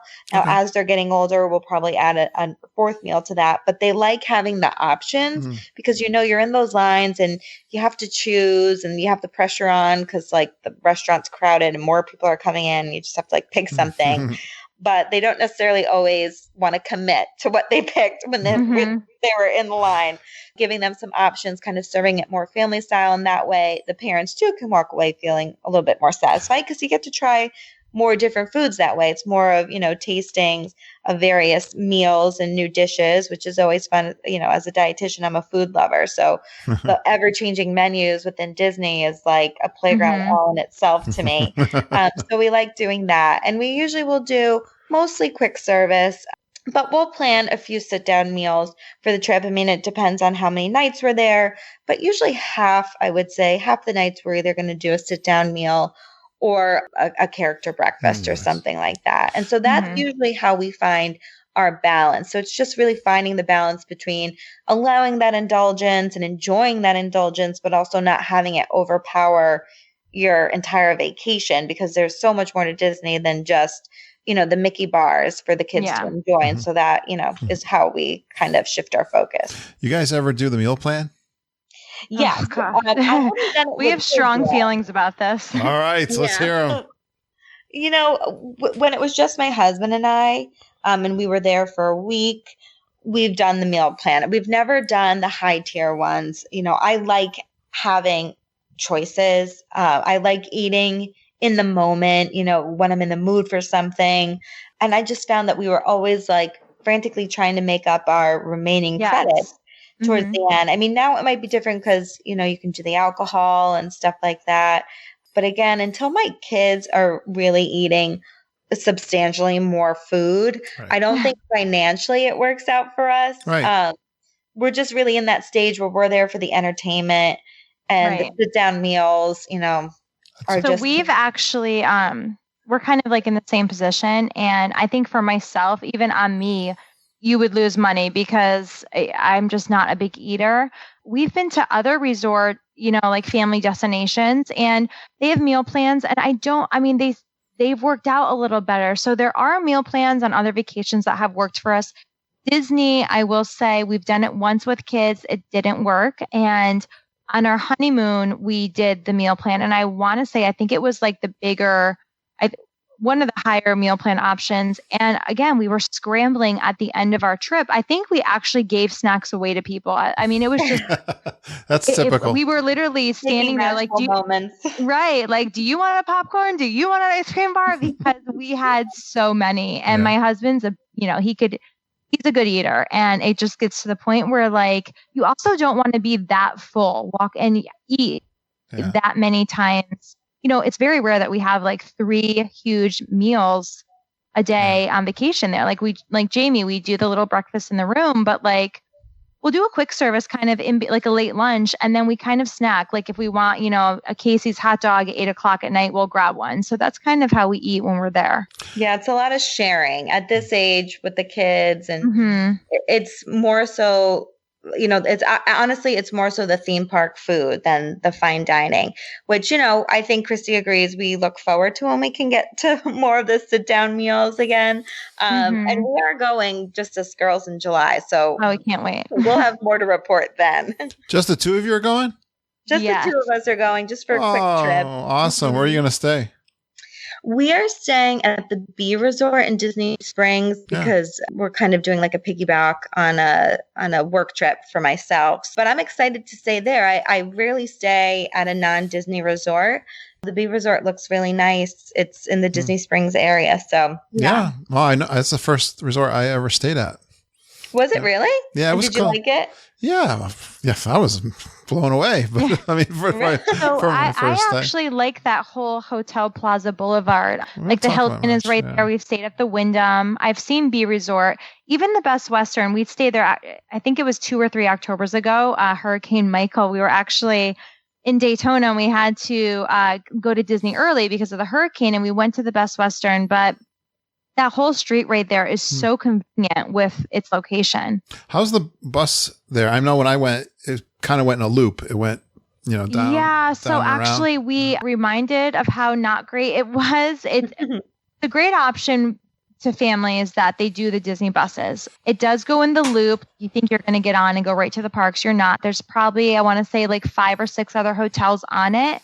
And they say it runs every half hour. Now, the Disney buses don't even usually stick to their schedule. So we were cutting it close, I think, to almost an hour waiting outside with our little ones. And we went into the Hilton and we're like, what's going on? And I guess they called the driver and there was some kind of issue. But they're not our first choice. But you can do Uber and Lyft now. Yeah, I was going to say.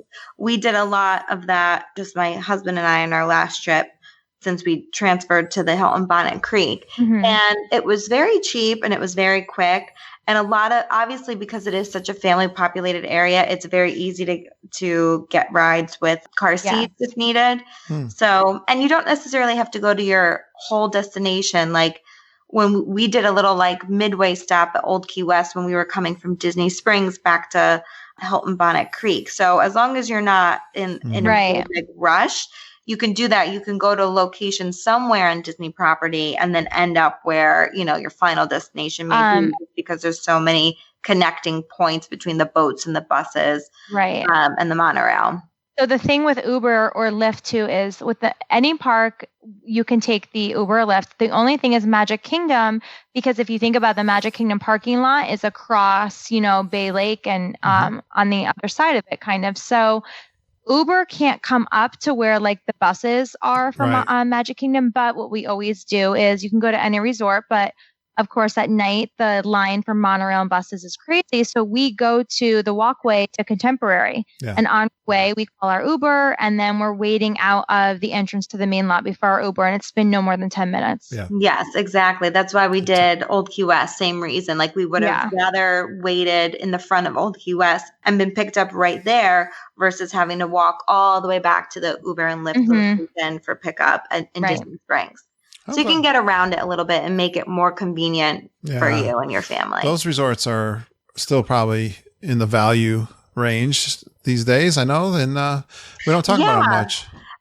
Well, guys, you guys did we clean out all your tips for? I think we did, yeah. Did we do them justice? I just have to press reset, and then I'll be able to come up with 5 more. But we don't have time for that. Well, it's been a lot of fun having you guys. Any last, what's kind of let's give one last tip. What's some of your favorite tips of going to Disney World, regardless of the little kids and everything else?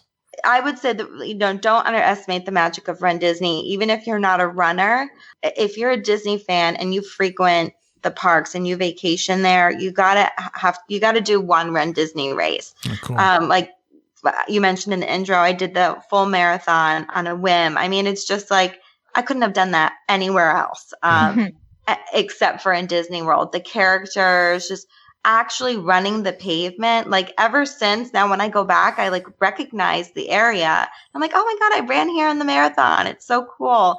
And you're in between like these backstage entrances, and there's rare characters, and Animal Kingdom has animals out that you can stop and take pictures with. It's just an amazing experience. So if you're not a runner at all, you could do walk run for a 5K and still make it through and have a great experience. Yep. If you are a runner or have any sort of, fitness, or I should say like level of physical activity, and you're up for the challenge, definitely do one of the more distance races so you get more of that park experience as you're running through it. But we have tips for, what to do with the kids if both parents want to run it and stuff like that on our website.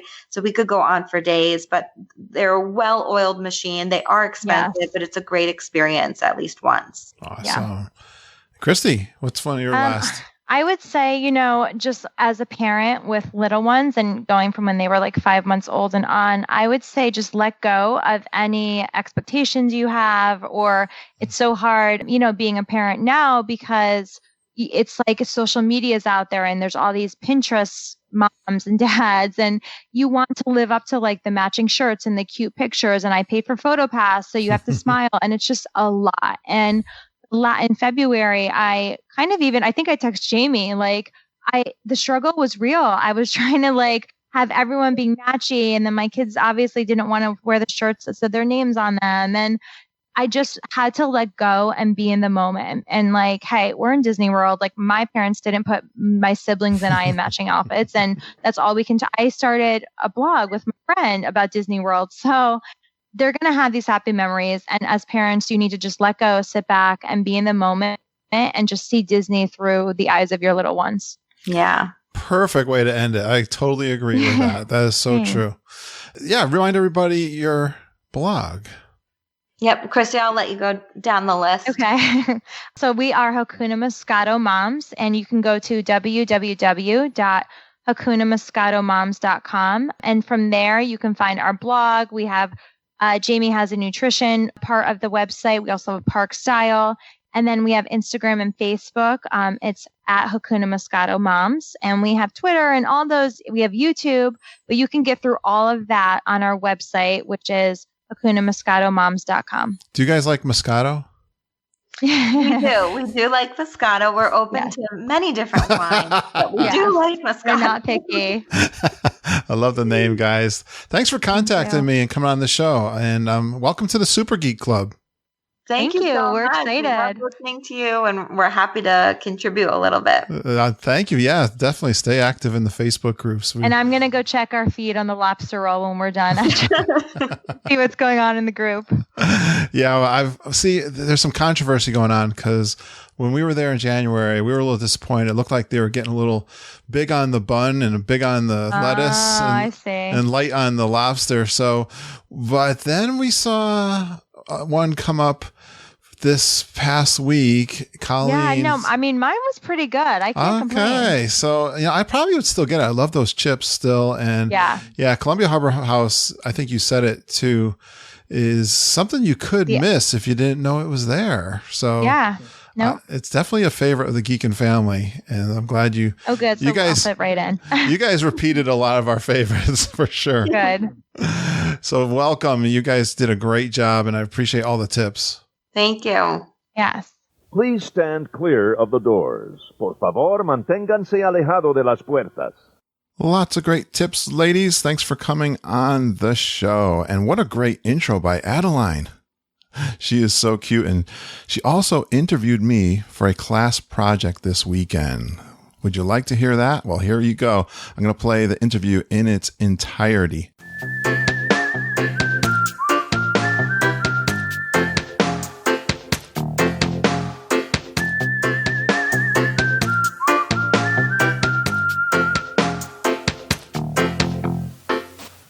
You ready? I'm ready. Okay. Why did you start a podcast? Well, Addie, thanks for having me on your podcast and interviewing me. This is a lot of fun. I've been excited to do this. Well, I'm in a technical field and I'm a programmer, and I was doing some work in a very specialized kind of software, and they had a conference down in Walt Disney World. And I was so excited because I had never been there before. But at the time, this goes back to 1999, and there were lots of podcasts. There's podcasters and bloggers. Actually, there wasn't a lot of podcasts at the time. These guys that I learned from did a podcast on the software, and I thought that was really fun. But I really enjoyed the community that was built through that podcast and the blogs.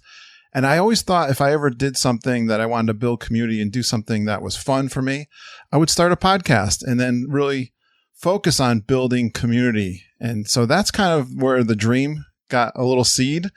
And that's why I wanted to do a podcast. Well, I have two more questions about your podcast. Okay. What is your favorite thing about being a podcaster? My favorite thing about being a podcaster, it's really the community that we have built, meeting people like you. It's so much fun to share this passion for Walt Disney World. I think it's really important. It was one of the things I was thinking of.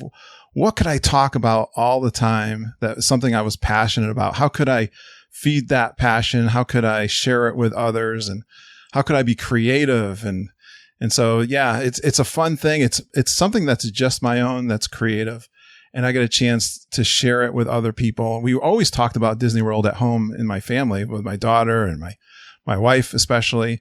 And so to really explore that with a wider audience was really a fun thing to do. And it's been a lot of fun. And once you start doing it, get past some of the fears of putting yourself out there and telling what your favorites are and what you enjoy. It's kind of fun to get feedback from others now. So yeah, it's all been really fun meeting other people too. So that's been a huge thing.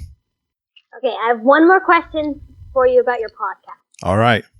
If you could change one thing about your podcast, would you or would you not change anything? And if you would, what would you change? This was a hard question. I have so much fun with my podcast, and when you're doing something creative, I think you just do it. Yeah, you try to improve it on as you can. I wish Disney would recognize us more as podcasters and have like media events, like when new things are opening up, like the Star Wars land that's opening up. I wish they would invite us to some of those media events and that kind of thing. I really want to grow the podcast and grow the business side of it too, as a travel specialist and being a travel agent. I would love someday to live down in Disney World, especially during the colder months.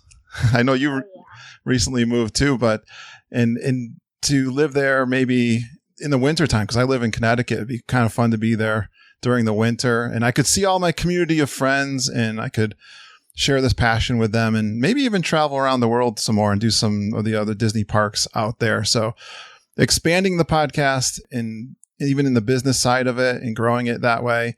And it might be a little retirement business for us. Ooh. Yeah, that's kind of my dream to build it in that way and continue to share it with other people. Well, I'm going to start asking you kind of questions on Disney. All right. Okay, so what is your favorite thing about helping people in your Disney podcast? Well, I know this about myself for a long time, that even in my work, my day job, I enjoy helping people. I kind of get a thrill. I enjoy helping people. It's kind of fun to do things that help folks, and I can do that with my podcast. It's really satisfying, and they come back to me and say they really thank me for helping them, and they send me gifts too.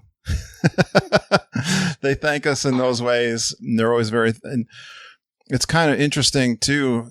I never thought that I would have an impact in people's lives, and we've had impact from folks. Maybe they're not feeling too good, or they've had an illness or an injury or something, and they tell me they've listened to my podcast to cheer them up too. So that is really cool. I never thought that would be something that a podcast would do, but it's a very intimate format, and people get to know me. Really, it's kind of cool. They get to know me. They know me better than I do sometimes. Well, that's very interesting. Yeah. If you could go on one Disney ride with no wait ever, what ride would you go on? Splash Mountain. Splash Mountain is my favorite Disney ride of all time because it's a big, beautiful design. Disney attractions they are really good at the design. They're great at telling a story, right? So the Splash Mountain has a great infectious song. It's happy and it's fun. And it kind of sticks in your head, and it changes, and it's great characters. They've got something to see new all the time. You can always go in there and see something different. They even have an Easter egg, Adeline. You know what an Easter egg is? Yeah. Something that surprises you. There's a little gopher that pops down from the bottom. It says FSU from Florida State University, from one of the Imagineers. I think that's fun. The characters are lovable. They're awesome. So it's got all of these great things that make a great Disney attraction. It's long too, and I like going in there when in the summertime you get a little splash and you get wet, and it's also got some thrills to it too, because it's got the big drop, right? So it got a little bit of everything and lots of good drops, a great finish with that laughing song, and you come off the ride laughing all the time. So definitely. Right? What's your favorite ride? My favorite ride is probably either Tower of Terror or the Rock and Roller Coaster. All right. I always put Tower of Terror as my number 2 ride too. I like that one too. Okay. So what is your favorite Disney park in your opinion, and why? My favorite, that is a hard question too. Some of these are tough to decide, aren't they? But I'm going to go with Epcot because I love Soarin', and Soarin's one of my top rides too. Test Track is always fun. Oh, yeah. But World Showcase is my favorite spot in all of Disney World. That's one of my favorite places to go through all the shops. There's always something unique that I can find there as a collector.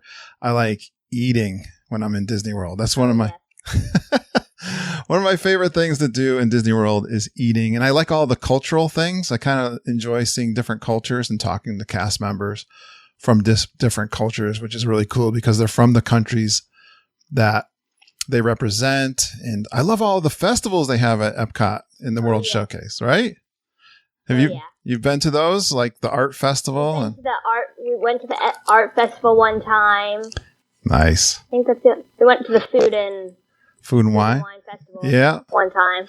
I love those. I like Flower of Garden. I like all the live music too, and all the street performers. There's the opportunity to see lots of street performers and music there too, which is always my favorite, especially during the festivals.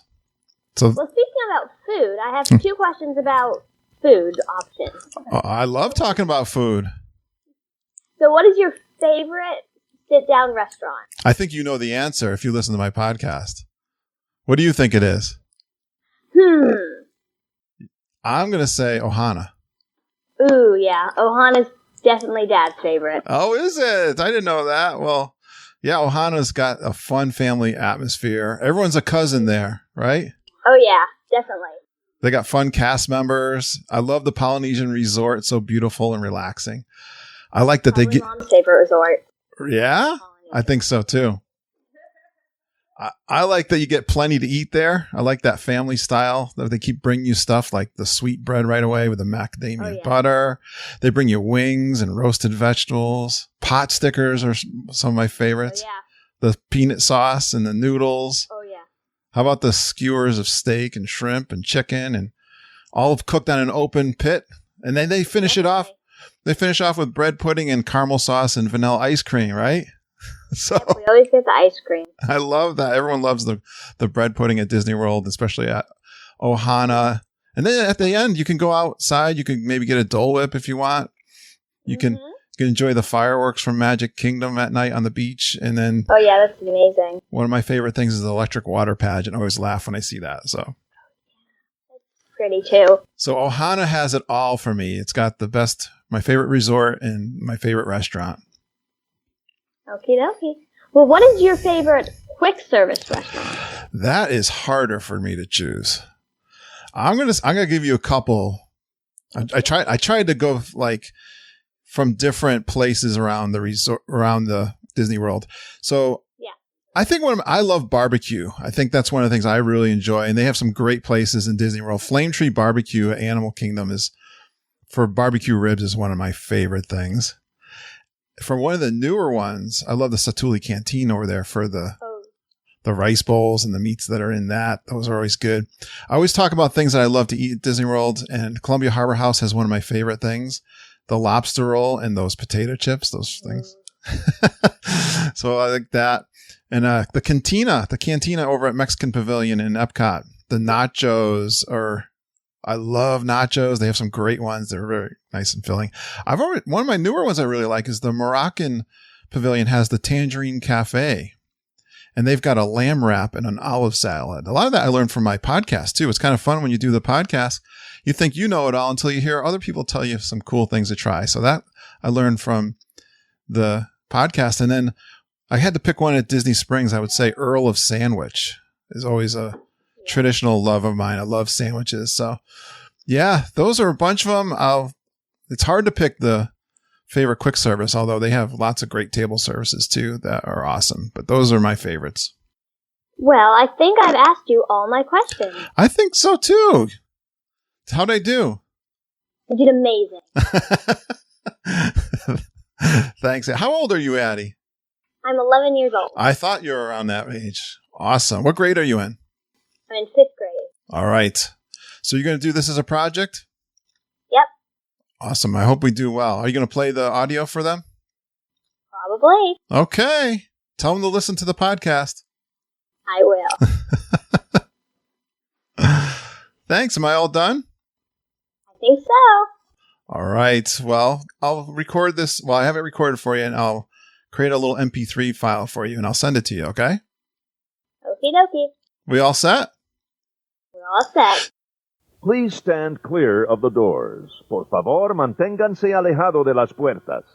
Wow, I was so excited to be interviewed by Adeline, and I hope she gets an A on her project. And why is it the kids in our Geekin' family are just so adorable? Wasn't that so cute?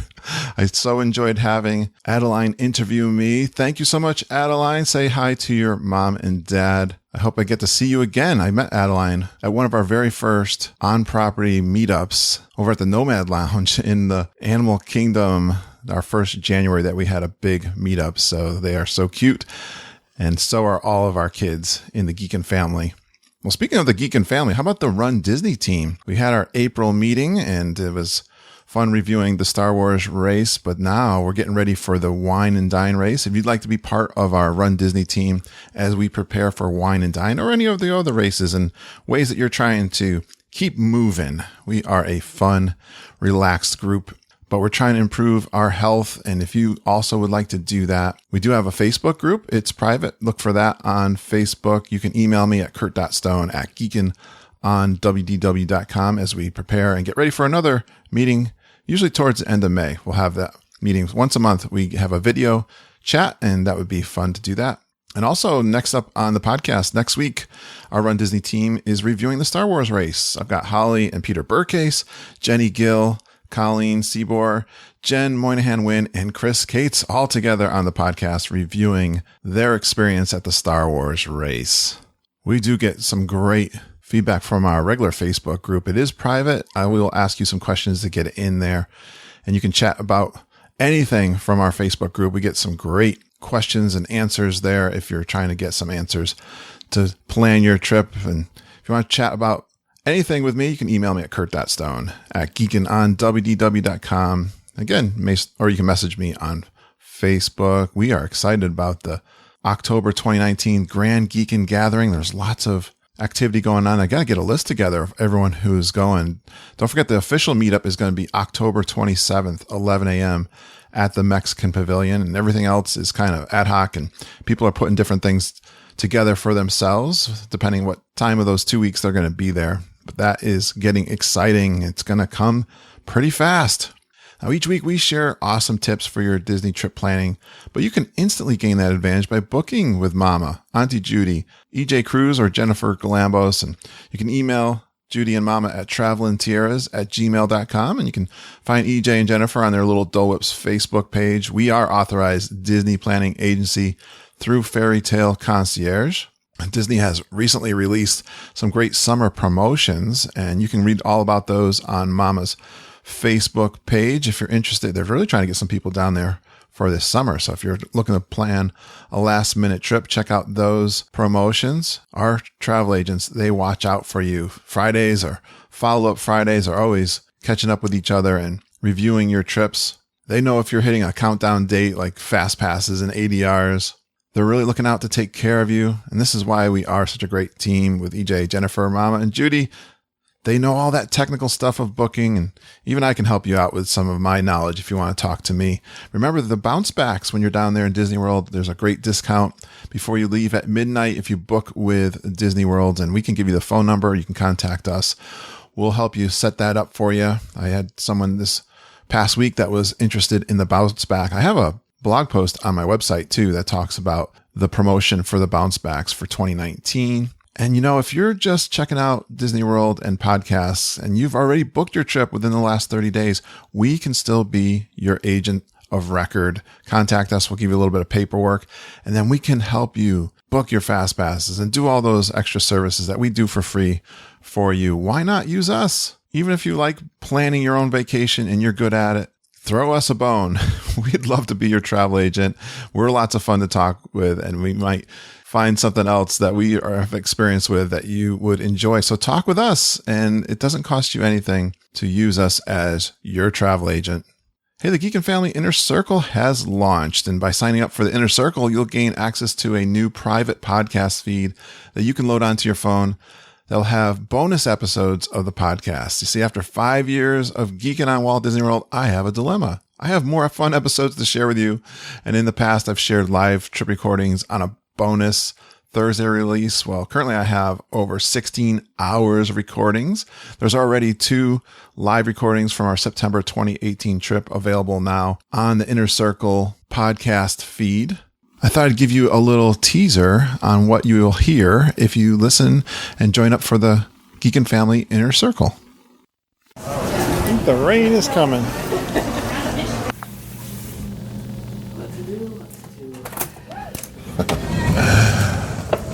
Oh, boy, I should have brought my sunglasses. Good morning, geeks. Holy cow. It is the latest I have gotten up all week, which makes sense because it's 8:20 in the morning. Oh, I'm so tired. A lot of people out here now. A lot of people going home, I guess.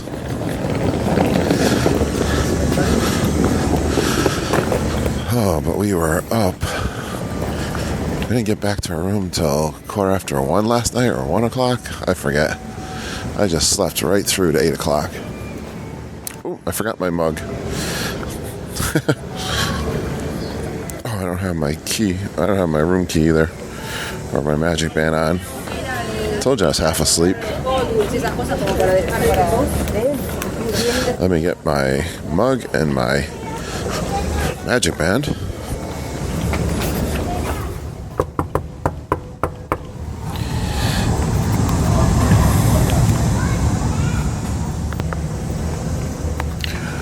Well, I'm totally locked out of my room. And Mom's not answering the door at all. Or the phone. I actually have my iWatch. I was trying to call her from there, and she's not answering her phone either. And she told us we're out of toilet paper. So, I don't know what kind of start we're getting off to today. But yesterday we had a lot of fun. I guess I'll just walk around the pool here and try again in a few minutes. So I can do my coffee. Lots of people out walking around. A lot of people with luggage. For sure. But we are all done with a fun trip this week. I'll tell you, yesterday, we got on the bus 7:15 to rope drop Magic Kingdom for extra magic hours. And then we stayed till closing. I think that's I don't know if I've ever done that before. That's probably the longest day I ever did at Disney World. And it included the Halloween party. Mickey's Not So Scary Halloween party was fun last night. Well, that's just a small teaser of what you can hear when you join the Inner Circle. That's an example of my early morning coffee walk that a lot of our Geekin' family always tell me they enjoy listening to. And then I've got an episode coming up. You're going to hear a live in the living room trip report recording with Mama, Auntie Judy, and Uncle Ken, reviewing our last trip. So that is coming up. I may get that out into the feed this week, so be on the lookout for that. Well, if you want to sign up for the Inner Circle, go to our website, geekinonwdw.com/inner circle. Just give us your email address. Then you'll also get a weekly newsletter, the Geekin' Gazette. We send our favorite Disney news items, info on Disney package discounts, like I just mentioned for this summer, and news from our Geekin' family. A couple of freebie handouts, including a free packing checklist and a spreadsheet to help you plan your trip like we use for ourselves and our travel clients. And now you get the bonus podcast episodes featuring our live trip recordings with those coffee walks you've told me you enjoy so much from the show. If you're on iOS, I definitely recommend using a podcast app called Overcast. It's really much easier to sign up for a podcast that has a username and password. So try Overcast instead of the iTunes podcast app, and you might have a better experience doing that. Well, all of this is sponsored by our Patreon supporters. They've volunteered a monthly financial pledge that really helped encourage me to give you the Geekin' Family Inner Circle. And if you'd like to support us through Patreon, go to our account page, patreon.com/geekinonwdw, and leave us a $5 pledge. Thanks for going geekin' on Walt Disney World with us. We really appreciate you listening and geeking with us every single day. We love you, geeks. Have a magical day. And I hope all your dreams come true.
Just I know. Look at us.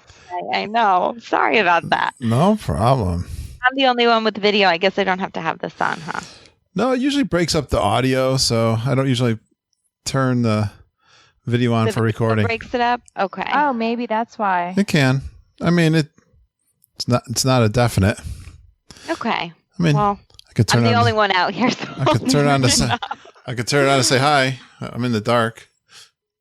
There we go. Okay. So you can see me. Can I see you? I still just see your picture. Put my light on.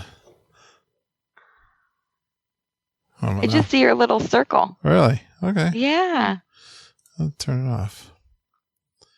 So we got Kristi too. Yes, I'm right here. Hey, Kristi. Hi, how are you? Good. You had computer problems? Yeah, so of course it was like I've been avoiding the updates for like a week now, and then all of a sudden my thing it just froze and I had to update it. No problem. I understand. Yeah. If anyone would understand, it'd be me. Yeah. Been doing this. I was amazed when I first started doing this that anybody could get this stuff to work. So I know. So it's cool. So let's see, Kristi. Yes. I want to know, how do I pronounce your last name? I think I got it. Looks like just like it's D. Robertus. D. Robertus. Yeah, it looks just like her. And Jamie Lee McIntyre, right? Yeah, mine's pretty easy. Yeah. That's easy. And I'm Curtis. So have you guys listened to our show? Yes, we do. Yeah.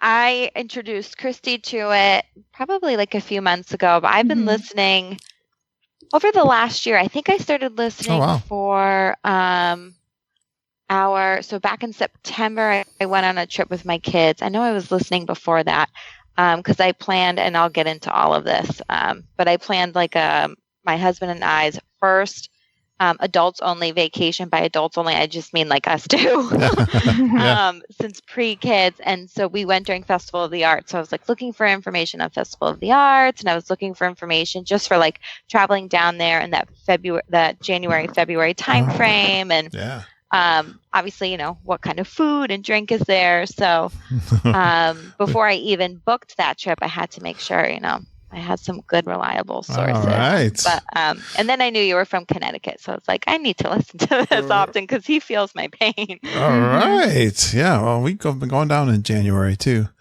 last couple of years. So I hope we gave you some good info.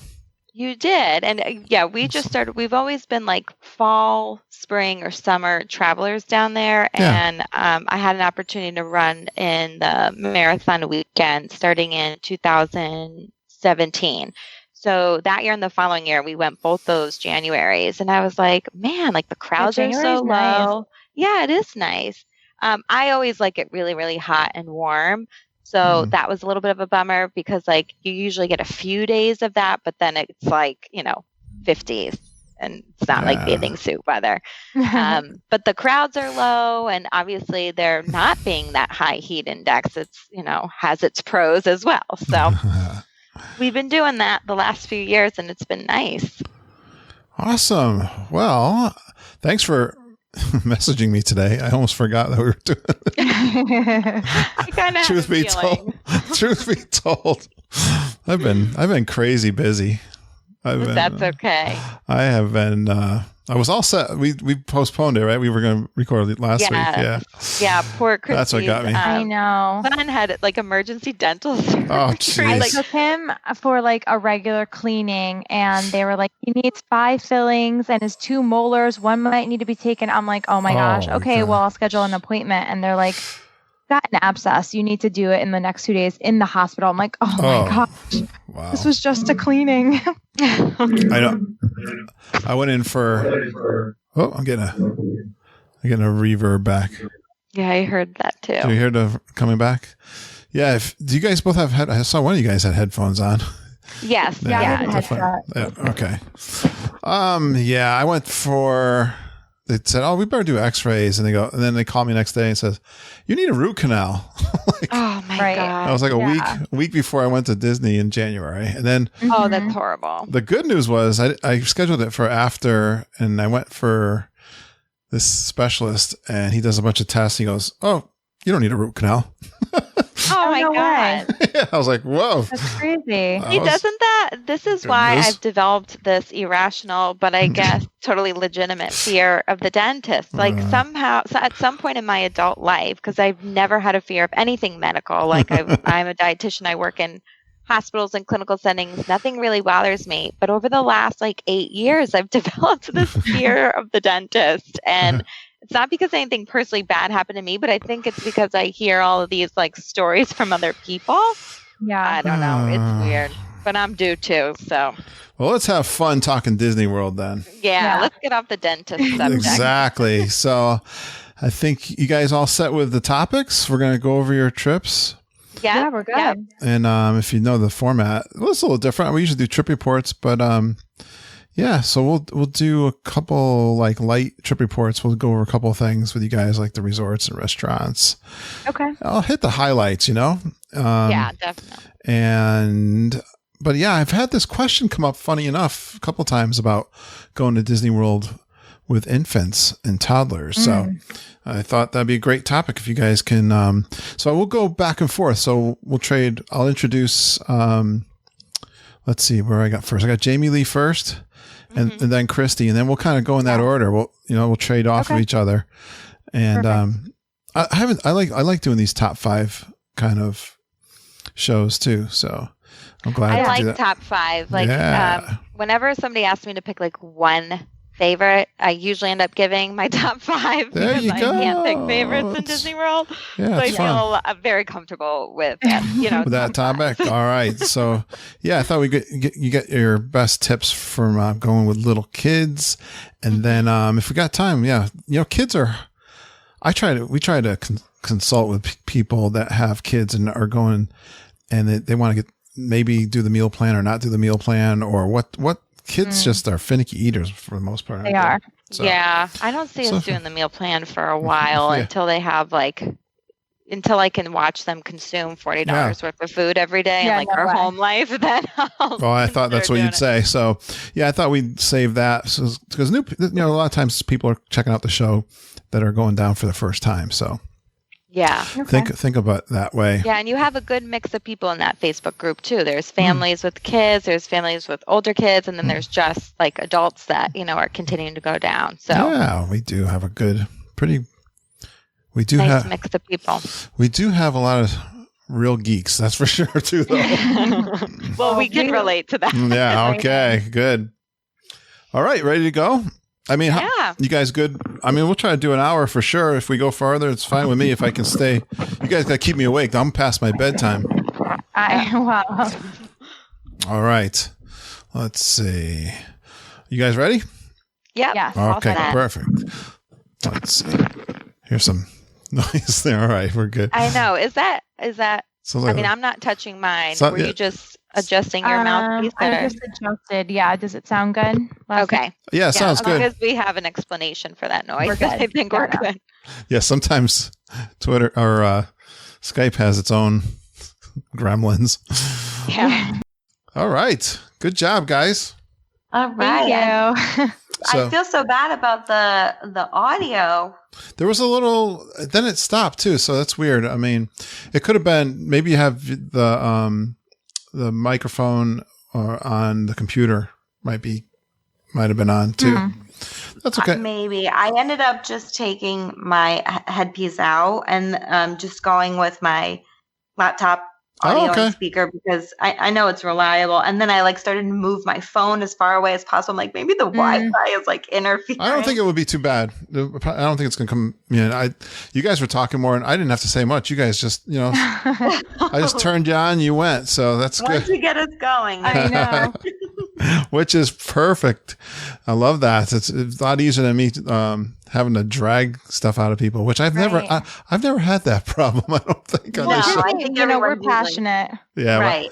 And that's everyone's so willing to kind of share what they experience. Oh, it's amazing. They want to just bestow that knowledge onto everybody. I've always been amazed. 5 years doing the podcast and the enthusiasm of the people that come on. Still, it's so awesome. I still get them.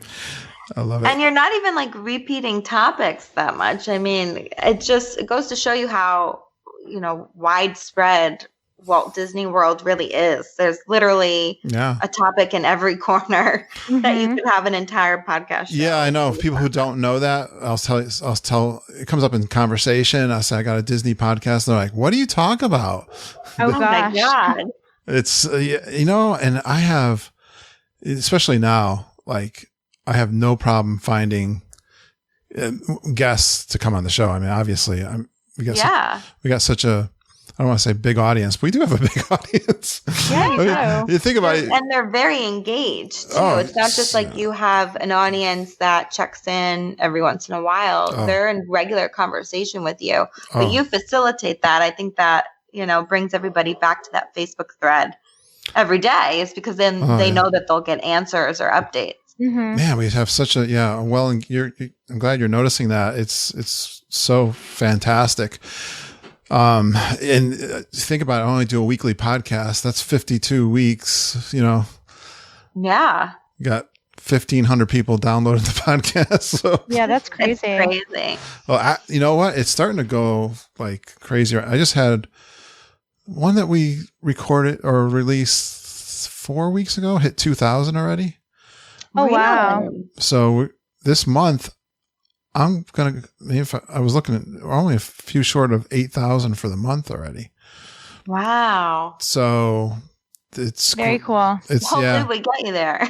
Yeah, I'll tell you, it's great. So I'm so glad you contacted me. I haven't talked to a bloggers in a while. So Yeah, and for us, we enjoy chatting because we don't have to write and edit pictures and do all that kind of stuff. I know it's hard when you got a young family trying to do all that. Believe me, I don't think I could have done the podcast when my kids were little.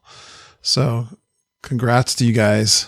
Thanks. Thank you. And same to you, of course. Thanks for Yeah. Thanks for coming on. So this, I only have, I got Rodell, the artist, coming on this week, and then I have a trip report. You guys are like the third one out. So Okay. you're like 3 weeks from being on the show.